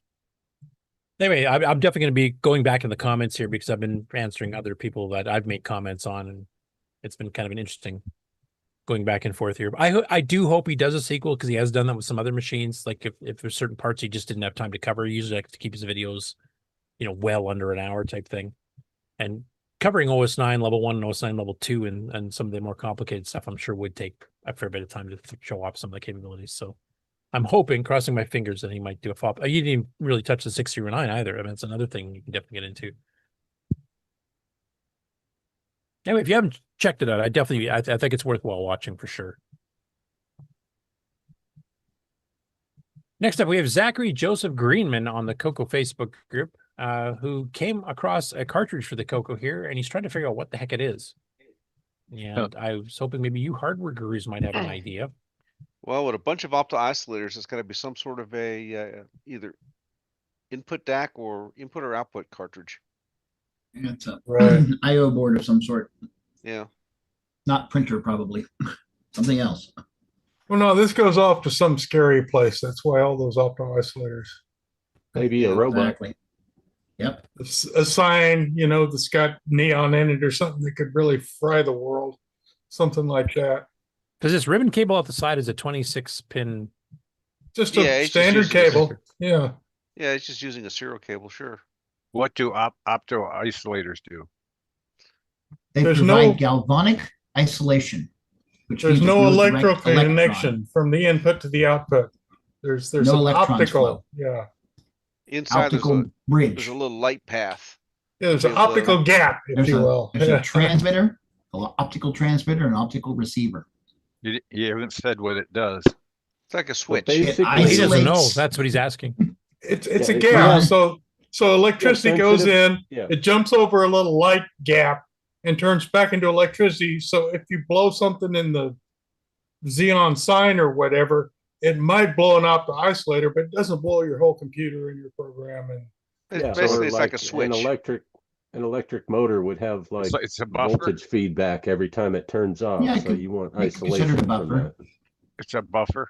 Yeah, so there's no direct connection. It's like an insulator. direct electrical connection. That's Yeah. Isn't that what the CoCo buffer was for the add No, that's for memory? That's for buffering data. That's this time, is a way. yeah. An optocoupler connects two devices with light. Instead of having a wire between two devices, you have light that's between the two devices, and electricity can't travel across the light. So it's just a way of giving it a barrier. It's kind of like a fuse, but not really a fuse. Right. But So there's no way that like super high voltage can get across, even though it's low amperage or anything. Okay. It's Just might be a. But isn't that what the data buffer does? It keeps no. surge. It's just, a data buffer is like a little momentary memory for a second, where it's just going to remember something and then pass it on. You could use this to control a Lego project. Right, all those spikes that come back from motors turning on and off wouldn't bother it. Some of those robotic arms and stuff from back in the day. Yeah, exactly. Okay. And then if you drove your Lego cart into an electric outlet, you wouldn't fry your computer. Exactly. Yeah, exactly. There you go. It's a safety thing. I like the hand-drawn swoopy swirly traces. I remember doing those. Yeah, that's nice. Get your hand just right so you can make a pretty swoosh with your resist pin. I like doing that in KiCad now. It's not that hard. Well, doesn't it also give whoever made this kind of a good thing because there's no bodge wires anywhere? Oh, right. This guy was good. Yeah. Yeah. I was trying to say it in a better way, but this looks more like a commercial product. It's clean. Yeah, that's what I was just about to ask. I mean, this looks like a professionally hand-drawn, done but project. it's commercially done, but hand-drawn. Yeah. Like Speech Systems and some other companies, this is what their boards look like too. You see the two there's a couple it looks like they could have had jumpers, at one spot there. No, it's just light. No, what I mean is they're like two wires angled. go up and end. Yeah, they go under the board. Sharp angles. Yeah, that's a feed-through. So you those are play them through probably holes. those could be test points or injection points for something. I got you. That's just this is cool because if you held up the light, you can copy the whole trace from one side. Yeah. Yeah. And you can Duplicate see all this the board. feed-throughs and Huh. So all those so I'm traces thinking this are- was a commercial product too, just because of the way the board's designed, and like you said, no bodge wires and stuff here. Right. And the swoopiness was not an accident. It was to keep from making point radiators on your megahertz signals. So was this made? Was this made by dropping it into a acid bath, a pool of a pool of solder? No. Yeah, it looks like it was white There's an solder. etchant. No, it wasn't. It's it's copper, and it was tinned after. There's a tin that you just dip it in, and But everything if becomes you- silver. If you look at how everything's soldered, this was wave soldered. No. This got floated It over. doesn't But look look like how it. No, regular all of the solder is. You could be right. Everything is perfect. This went over a little wave bath and got it. I would almost bet. Yeah, because if you look Yeah, at I the think case, so. the cutouts are nice and clean. And So does that not tell you hand how done. old it is? Not They stopped necessarily. doing it after a 390s. while, right? Cocoa age. 390s. Yeah. Oh The no, edge maybe not connection- because it's got gold fingers. Okay, I stand corrected. Yeah, the gold fingers look a bit too perfect. That couldn't have been done. Plus, with the those weren't wave- cheap compared in to a the tin wave ones. machine. No, but they're all nice and straight. That would have been that's not manufactured hand that drawn. way. Yeah, That's that not part hand- isn't hand drawn. It's like No, but- aliens that made it, and we're The, trying the to swoopy parts are hand drawn, but then they used a commercial. But they sold Template. decals for that to get the straight ones. Yeah, yeah, you Right, can get right. decals. And I remember trying to draw mathematically straight lines, and it never worked because everywhere you had a right angle bend, it became a little point radiator. And so you got so much noise off of your own circuit that it would crash itself. So the swoopy things were on purpose. That was to keep things kind of quiet electrically. Well, all right. This connector here is that a fairly standard connector used back in the day? Yeah. Yeah, DB25. that's just your DB20. Yeah. DB25? Yeah, it's the same as a modem, right? Basically. Yeah, serial. Modem, Yeah. yeah, And printer. RS-232, yep, or a parallel printer for the IBMs, yep. The thing that surprised me about it myself, though, is the gold contacts. Like, this is meant to last without having to take it out and use an eraser on it all the time. Right? Which a lot of the CoCo third-party stuff I remember seeing was all tin. Even Tandy, I mean, their first disc controllers were tin. The fact that they threw opto isolators in there meant spare no expense. This is Yeah. a Oh, that's commercial expensive product. hardware. It's probably a GPIO card. Right. And like I say, a sign or something that has bad voltages in it, you know, Mhm. back in the days when everything was electrical, not LEDs. That's just a good process to do anytime you work with lethal voltages, essentially. Yes. Which I have some Apple prototype projects that go back that use opto isolators. So for the exact it same could have been things you wired to an electric chair.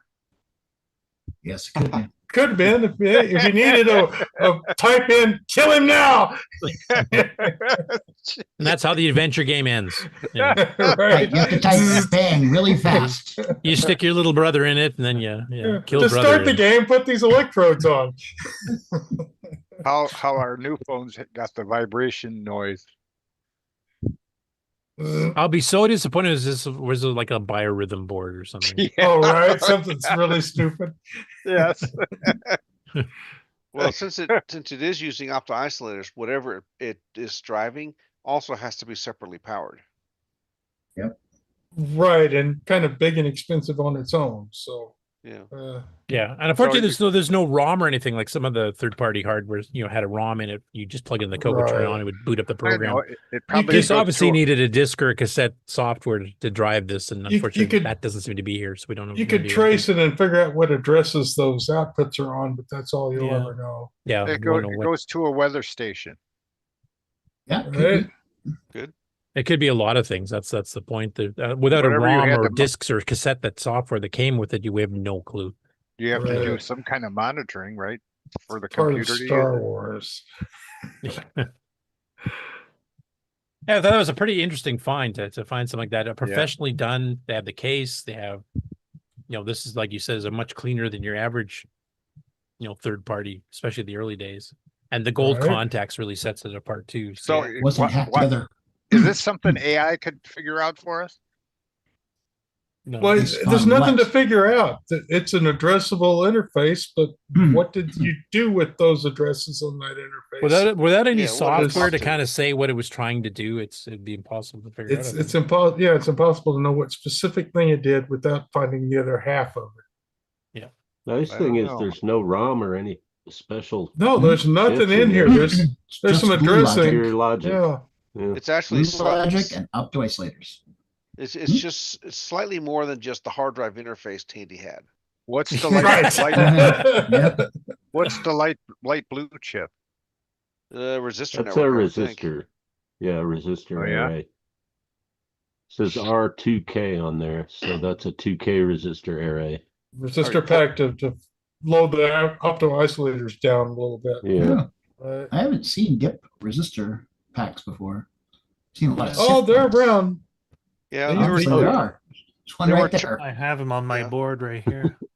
there were Terminators. For Right, a lot of hard floppy drives drives. Uh, Yeah, the original floppy drive from Floppies. Tandy, the 1201 had that, didn't it? Right. Yeah, Parallel Because resistor resistor pack to terminate the last drive in the chain. yeah. But with the TTL logic that's on there, it probably would not be hard to figure out what addressing they're using or address range Right. that they're using. What they use Yeah, it you could, but it for wouldn't really is tell a you what it whole was hooking up nother, yeah. to connect with, though. That's Can the- you zoom, Maybe it zoom would in be- more? No, but probably just peeking and poking, or probably poking addresses into those memory ranges would give you an 8-bit output or input. you might you might be able to read or write to the Or maybe to those it different. would give you the address that it's decoded to, and maybe that would give you a hint what software is looking for that address. If Well, not really. Yeah. So you've got two types of optical isolators on there. You've got the white ones up on top, and then those the black underneath the ones. connector, you get those 5 black ones there. Yeah, so maybe one's reading and one's writing. You know. Yep, IO. Yeah. Let's see. Because you could have 8 outputs, and then you'd have what's he have? Just 5 maybe? Well, we've got a flip flop down below us. So it latches its state. Whatever you write to this card is latched by this flip flop that's down below the blue chip. And so that's going to stay on those isolators until you change it. Let's see what else we got going. That's the you guys are probably smart. LS374. Shoot, we're Yeah, doing a total reverse that's a engineering of latch. it now. Yeah, it's a latch. Yeah, I The see a 75 is a Motorola flip-flop. and a Mitsubishi. Yeah, chip. there's another latch. So yeah, everything here is Either a 138 's sign the driver or a robot address. controller. So It it could be because latches. there was some commercial robot controllers I know that were sold by third parties. Remember an ad in Hot Cocoa for one. So maybe. So the CoCo would write a byte to this card. It would hold that byte until you changed it. Now, what that byte did to the outside world, who knows? But that seems to be what they've got by what I'm seeing in the. So who has it now? Zachary Joseph Greenman. So if you're on Facebook in the CoCo group here, you should be able to respond to him, and maybe wherever he got the card from maybe has discs or cassettes That's or a something that would have been clue, the software yeah. side of the thing. Or the other half of whatever plugged into it. Yeah, Yeah. maybe Right, or that other some- piece of hardware had ROMs in it or something, or it was a self-contained controller with its own code. And Maybe just it was relayed stuff to the maybe it was CoCo. a traffic light. Yeah, That could have been Means, anything. Yeah, Yeah, OS9 ran yeah. some of the traffic lights for a while, so Yeah. So it Train makes set sense for controller. having no ROM if you were going to use something like OS9 to drive it. holy cow, did I milk this story for time? Yes, Oh you man, did. we're going to have a classic show here in an hour or so. You're We good, almost Curtis. got You're on this good. card. Anyway, it sounds like it's really interesting for you hardware guys. So if you guys want to go take a look, he's got pretty good high resolution pictures there on Facebook, as you can see. You can download them, and if you guys figure out what the heck's going on, or you contact him, and maybe he does have the software and doesn't realize it. If he picked it up as part of a group package of a bunch of things on eBay or something, and doesn't think realize AI it requires this. AI could find something that's in the reverse. These Yeah, other does it stuff. have anything to do with reality? We don't know, but it could find something and tell Yeah. us. It might be able to figure out like the address for you, but I don't think it'd be able to figure out what kind of hardware he hooked it up to, because that could be absolutely anything. Anything. Well, it has logic though. The logic. Yeah, means to decode the address. Yeah. Yeah, it latches a byte and holds that steady. Yeah, so it'll for be a like while, so- FF40 or 44, whatever. Yeah, you can And figure it'll that just part out. hold that until you change it. So your external device does some stable thing for a while. But Maybe what it that moves the stable robot thing arm, maybe it is, turn some lights on. They made systems for the Apple II that control lighting for like theater. And it could be just as simple as that. right? I mean, if you've seen the A-Bus stuff that Colorware did, I mean, there's a whole ton of cards for all kinds of. Actually, I yeah. wonder if this is one of those, because they had like two Hey, dozen that's a- different that's a cards. good- That's a Oh. good point. You would think that they would have put their name on it. Ron, you had the catalog from them, didn't you? No, I didn't have a catalog. I had the A-Bus itself and a few cards with it. I sold that to John Linville. Linville. Yeah, but you Yeah. know what? This could be for like a. Because they had stepper motor controllers, they had card. analog to digital readings from thermometers and whatever else. There's Yeah, a whole ton of stuff this there. is What yeah, this about is a different draw- card. what I have about a one of those drawing cards. pad? Go ahead. Like the X-Pad. This? No. Yeah, No, this is not the X-Pad for this sure. This is the So- X-Pad. No. So no, here's I'm the thinking next of a feature. higher end. Okay, Brian first, now- then Rick, because Brian, you had a comment too. I was just saying that card that you guys were talking about, the with the stepper motors and all that stuff. I have one of those cards with the ribbon cable and everything, and it's just a small addressable thing. And I have several of the stepper motor cards and everything. So they look different than this because they plug into a 50-pin bus is what it uses.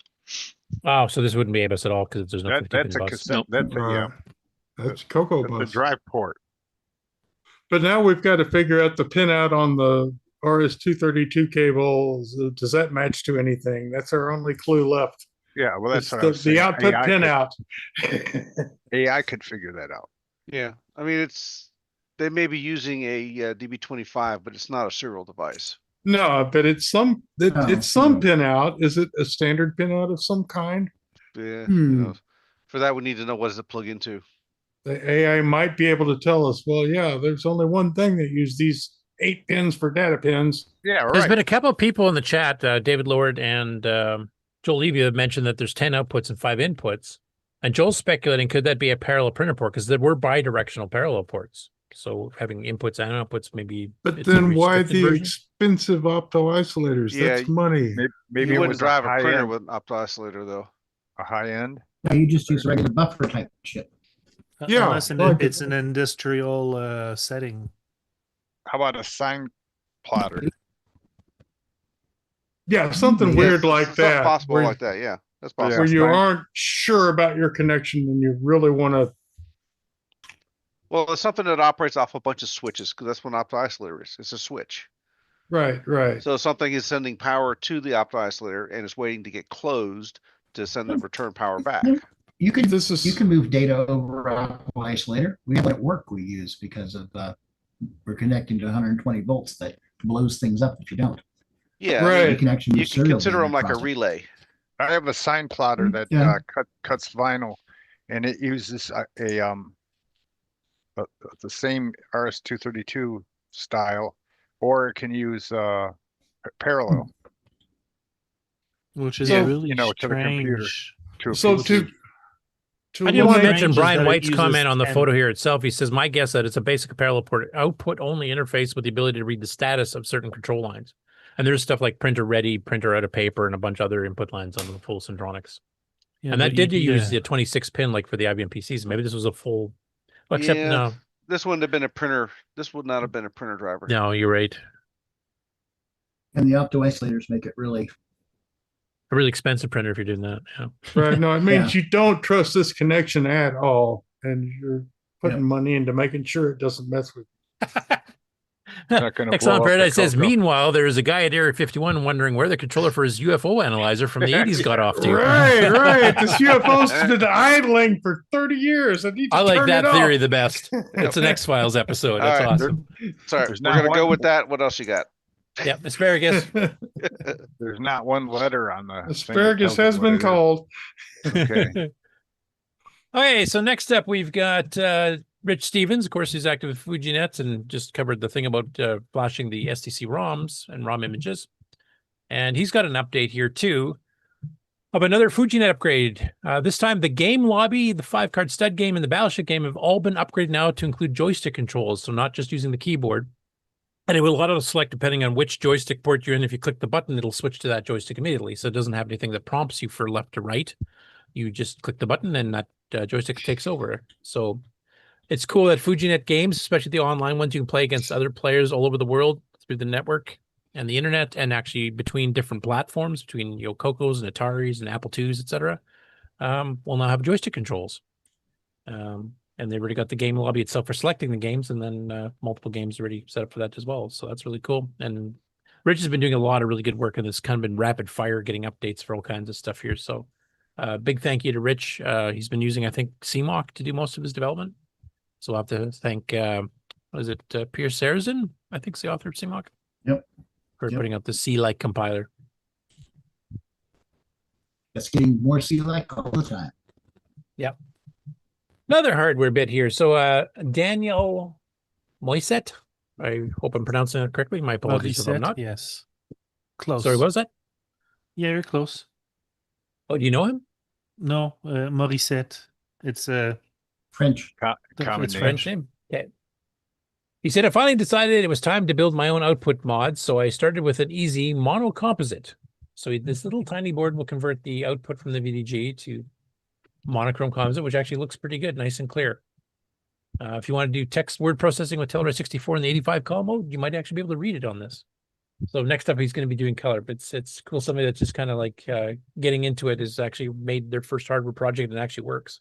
I have no idea what that feels like. Next up after that, we have Paul Cordingley. Posted about his admiration setup of a Mister to emulate Coco 2 and 3 because he was looking on eBay and stuff, and you know how expensive the Cocos are getting up there, especially the Coco 3.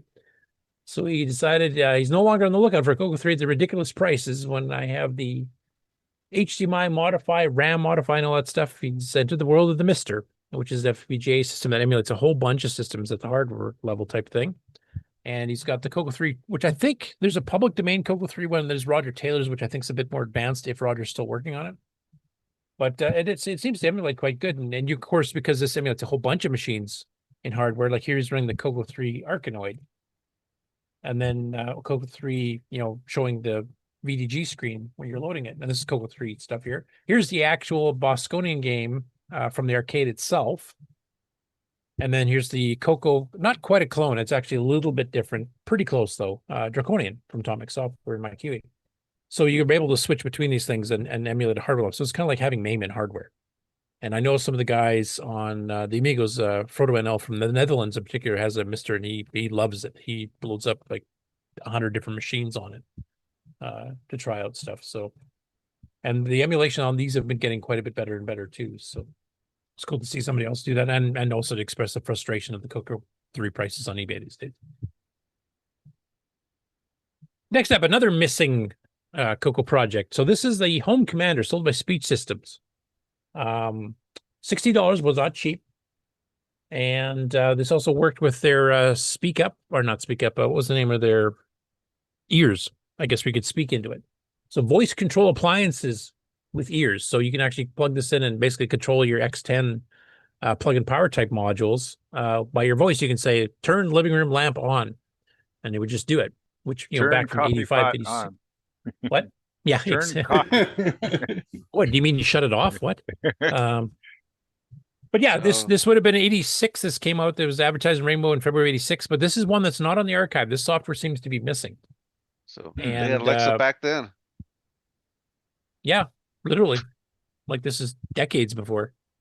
And of course they sold ears, so this is perfect to have them. But this is really interesting to see. Like it works with plug-in power modules that Tandy sold, which is the X10 protocol stuff. So if we could find this software, you should be able to just plug it in and go. I mean, there's existing hardware all over the place for this. So the $60 included the hardware, the transmitter side.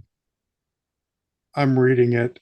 But if you have the plug-in power, then $20 for the software only. Yeah, if you're just using the plug-in power, but if you wanted the hardware, then you didn't have the plug-in power because those were more expensive than $60. I think they were more like 90 or something. They were. It says right on there it needs an opto controller with a, you know, a ribbon. Yeah, you got to have the hardware. Yeah, please use the cartridge we showed. No, I'm just kidding. Well, no, I like the alternative to Tandy's little 4-button push button thing. Would have been nice. Right. Well, yeah, this would have been software only. This would have had some sort of hardware to. Yeah. Get your appliances are controlled via small control modules available at your local Sears Shack store, which I'm assuming is the X10 based. Right, but I'm guessing the $60 means his transmitter, and then the $19 solution is you use the plug-in power transmitter. Yeah, and just use the software to control it. Is how I'm reading this. And I would have liked to seen the hardware as well, because I've never seen it. Like they're mentioned here for the plug-in power users. So I'll just read the last part of the ad here for the people that are listening in audio and don't have the video up here from the ad. But it says, imagine controlling a light or TV with your voice when used with the electronic audio recognition system ears, which is a little headset thing that you could tell it "dir" and it would actually do a "dir." Can literally control appliances. Plug-in power users. If you were disappointed in the software that came with Radio Shack plug-in power unit, and you probably were, actually, I thought their semi-graphics were quite well done. We'll offer you our powerful software separately. An early version is described in the February, April, June, and August issues of Rainbow. So I'm assuming they must have had an article on kind of, maybe the software listing for a basic version of it. Our current version is even better. So that was 1995. So there might be a junior version of this if you typed it in or got off Rainbow on disk. I haven't had a chance to see if that's accurate or not. But yeah, they had it so you could actually, get the hardware yourself, or you could actually use the X10 modules from Tandy, or Sears apparently sold them as well. But yeah, you can control like your lights and, turn on the electric fireplace or open the garage door or anything else you wanted to do. Then you can say, sorry. But yeah, actually, from like 1985, 86 of having voice controlled appliances. I mean, we're just getting, like you said, crazy. the Alexa and stuff. That's pretty crazy.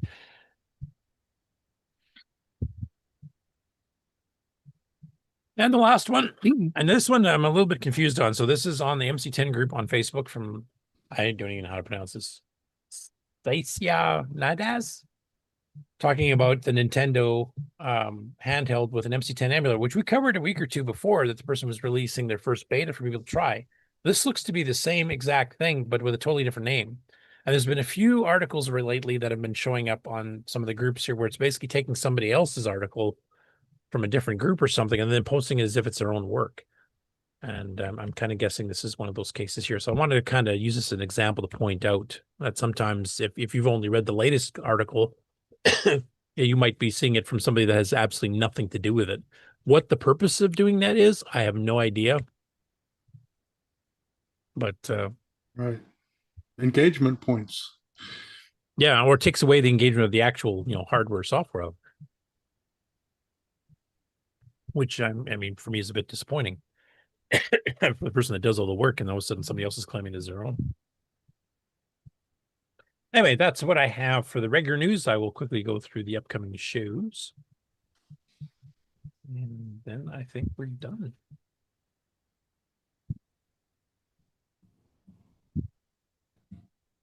Let's figure out what window that's in. Oh, there.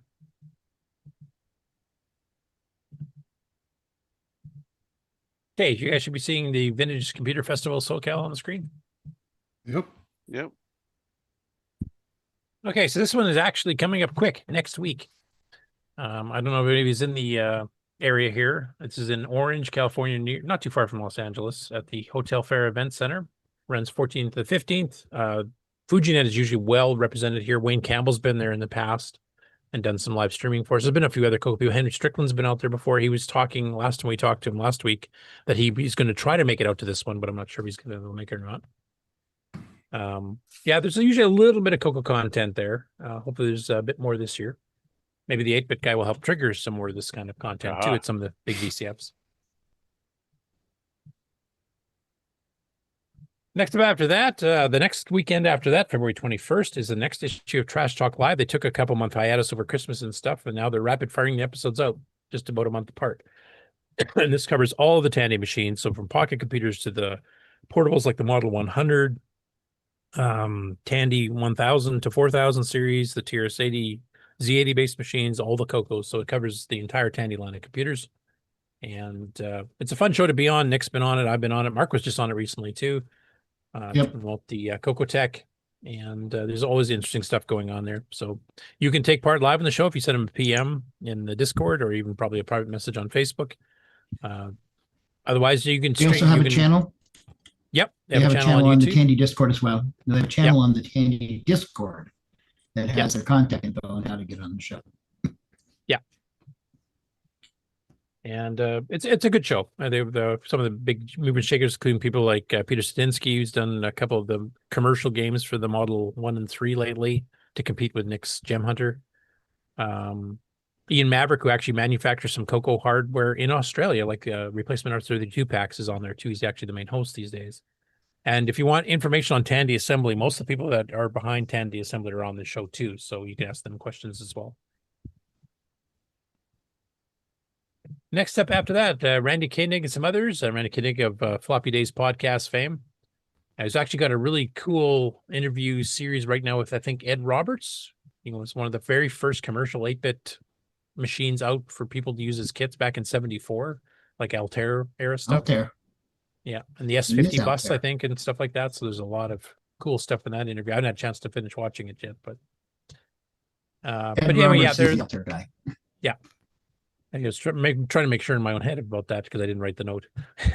Anyway, this is March 21st to the 22nd at a new location this year, the Windham Indianapolis Airport in Indianapolis, Indiana. So it's right near the airport. If you're flying in, you're pretty well right there. You don't have to go driving all over town.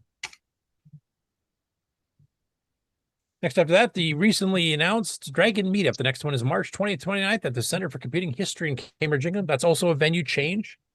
The last while it's been in the one of the other museums that's a little like 3 blocks away, so you're still close. think it was a Museum of Technology or something like that, but they're actually at the Computer Museum this time. And most of the time, if you've gone to this show before, they're close enough that if you haven't seen them before, you can just go and tour, both of them. You get a 3 for it. You get a Dragon Meetup, plus you get 2 technologically related museums, all in one shot, all within walking distance of each other. So this would be a fun one to go. I noticed quite a few people in the Dragon community have already been commenting here that they're planning on attending, and hopefully they'll show off some new stuff here we haven't seen before. Next up, that is the big one for the CoCo group, and that is, of course, the Glenside sponsored CoCo Fest 2026, the 40th anniversary of the CoCo 3, 46th anniversary of the CoCo 1. And that one is at the same hotel as it has been the last few years. It's at the slightly shifted dates. It's running from April 24th to the 25th.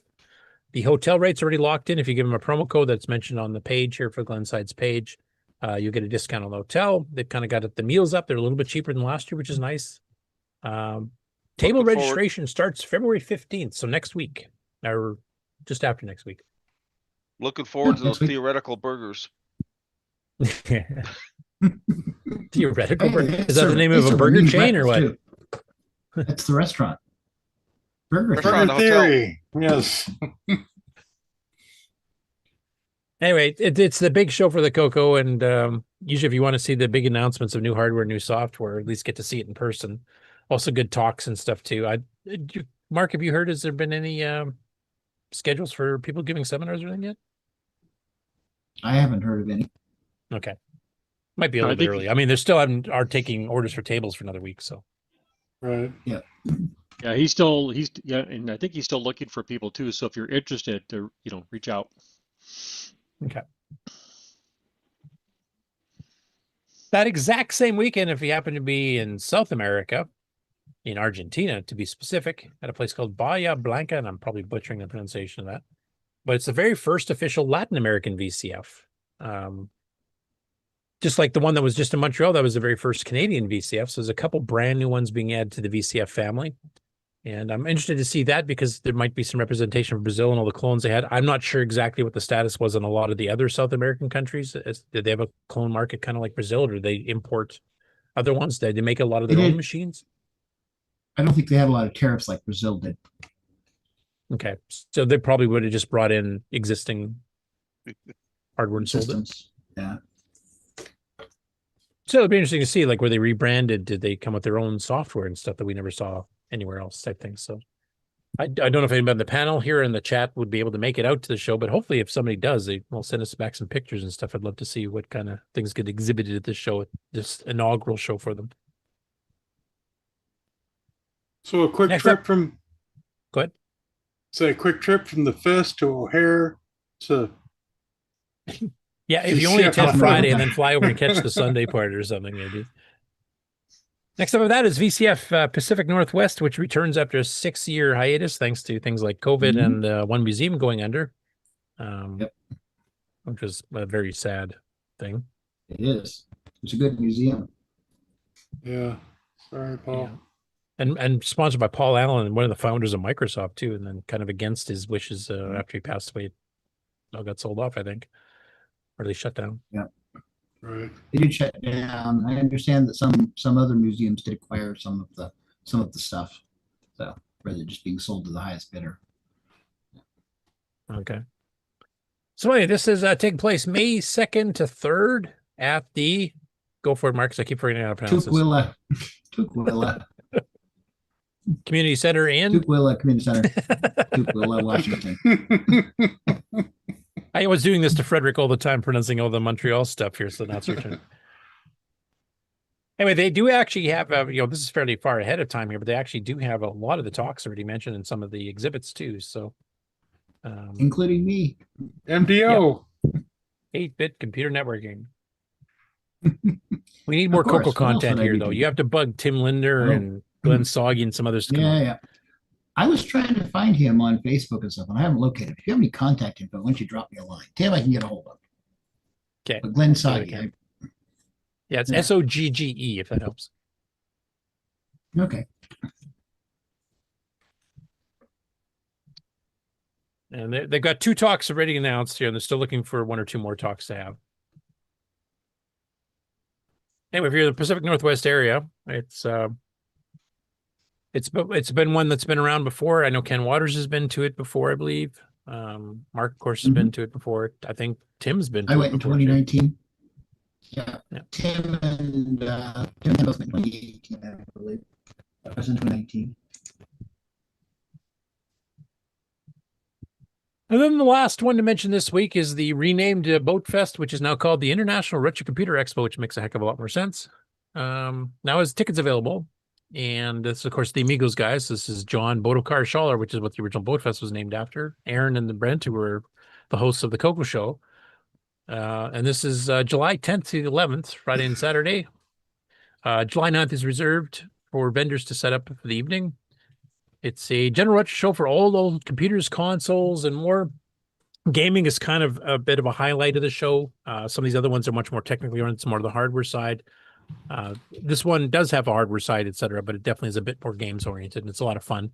The CoCo 3 actually demoed the 3D glasses and the phaser light gun that Dicom sold the last time I was there, because I brought those. And the next Amiga CoCo show actually will be having Warfighter 3D by Steve Bjork, which actually does use the red-green or red-blue 3D glasses, and it actually does give you a 3D effect. I think David Craker has demonstrated that too. I know he's demonstrated the Dicom phaser gun. So there's definitely CoCo representation there. Frank from Retro Rewind has usually been a sponsor for this too. So usually if you want to pick up some CoCo hardware like CoCo STCs and stuff from him, you can do that as well. I have to get a hold of a Frank here. I haven't heard from him in a couple weeks here to see what the status on the CoCo STC 2 is. I know he was off for medical reasons for 3 months. So I know slowly getting back into things here. And I know he had a ton of catching up on orders to do for all kinds of stuff that he does for Commodores and Amigas and CoCos and everything else. So hopefully that's going well, and they'll get the CoCo STC 2 out fairly soon so you guys can find out all the features that have been added to it. And that's it for the news this week. Wow. We made it. Yeah. Yep. I see some people are still awake on the panel, which is good to hear. I'm awake mainly because I'm starving. Done already? Did I miss anything? No. Go back to sleep. Okay, what's Write going another on, boys? pinball, though. No.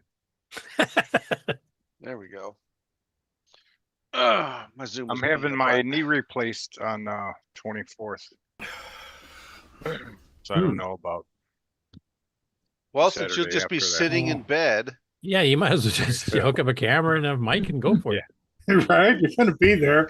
I'll be all doped up and a lot of fun to talk to. I don't know. Yeah, that'd be great. I don't Yeah. know. I don't know. All right, I had a Drunk nap. I'm ready Ron. for the news. Be like truth serum. I'm sorry. Yeah. I really like the Commodore 64. Yeah. I bought a crap load of Commodore 64 floppy drives. Anybody interested? They make good boat anchors. How many do you have? No, I'm just kidding. Yeah, that's what I would do if I was teasing me. Doped up. Yeah. I've got a couple with bad heads. Do you?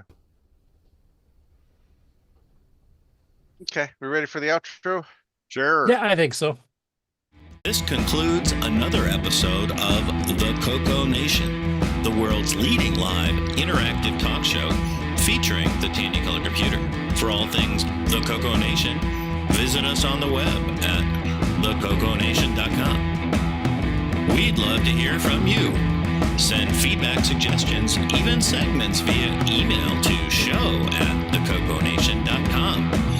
The CoCoNation show would not exist without the community and its cast and crew. The CoCoNation theme song, copyright 2022, D. Bruce Moore. Mixed, mastered, and produced by D. Bruce Moore. The CoCoNation is over. Join us on the CoCo Discord server. CoCo forever. Green from the feed. It's the reflection right there. Yeah. Yep. Okay. All right. That's about enough for 1 week. What do you think? Yeah. Is anybody on the Oh, panel yeah. or the chat attending VCF SoCal next weekend? Nope. And how many have signed up for Coco Fest? Well, I should. Not yet. We have to wait till next weekend. No, that's just the tables. You can get the hotel now. Oh, okay. I should do that. Hotel and flights and stuff like that. Yeah. So I'm all set. I've got to grab a tank of gas Thursday before, otherwise. How many of you guys, if you go there, send your computer stuff ahead? Yeah, to the hotel. I don't know, Curtis. What happened last time you tried to send chocolate? Yeah. Well, Don't do it. That's what I can tell you. No. Paul Fiscarelli had kind of a bad experience because everything that he was going to sell on his table didn't make it until like 2 weeks later, and it was kind of a mess. Oh. Yeah, anytime if I have the opportunity, I would drive stuff down. Now, if you're flying, you probably it'd be super expensive to take on a ton of stuff as cargo. So, Well, I don't know. It was a Poison Tech found it never made it. That can happen. Right, His luggage is still lost. Yeah. Well, there's the answer. yeah, just what happened with the chocolate bars too, as Ken well knows. All fused together. We got outright lied to multiple times as to where it was. Yeah, well, the guy's eating, right? I don't know where it happens to be right now, but Oh, no, it was just one bar, wasn't it? But there's delicious. Anyway, All righty. Till next week. Sayonara. Yep. We'll see. Bye, everybody. Bye. Bye.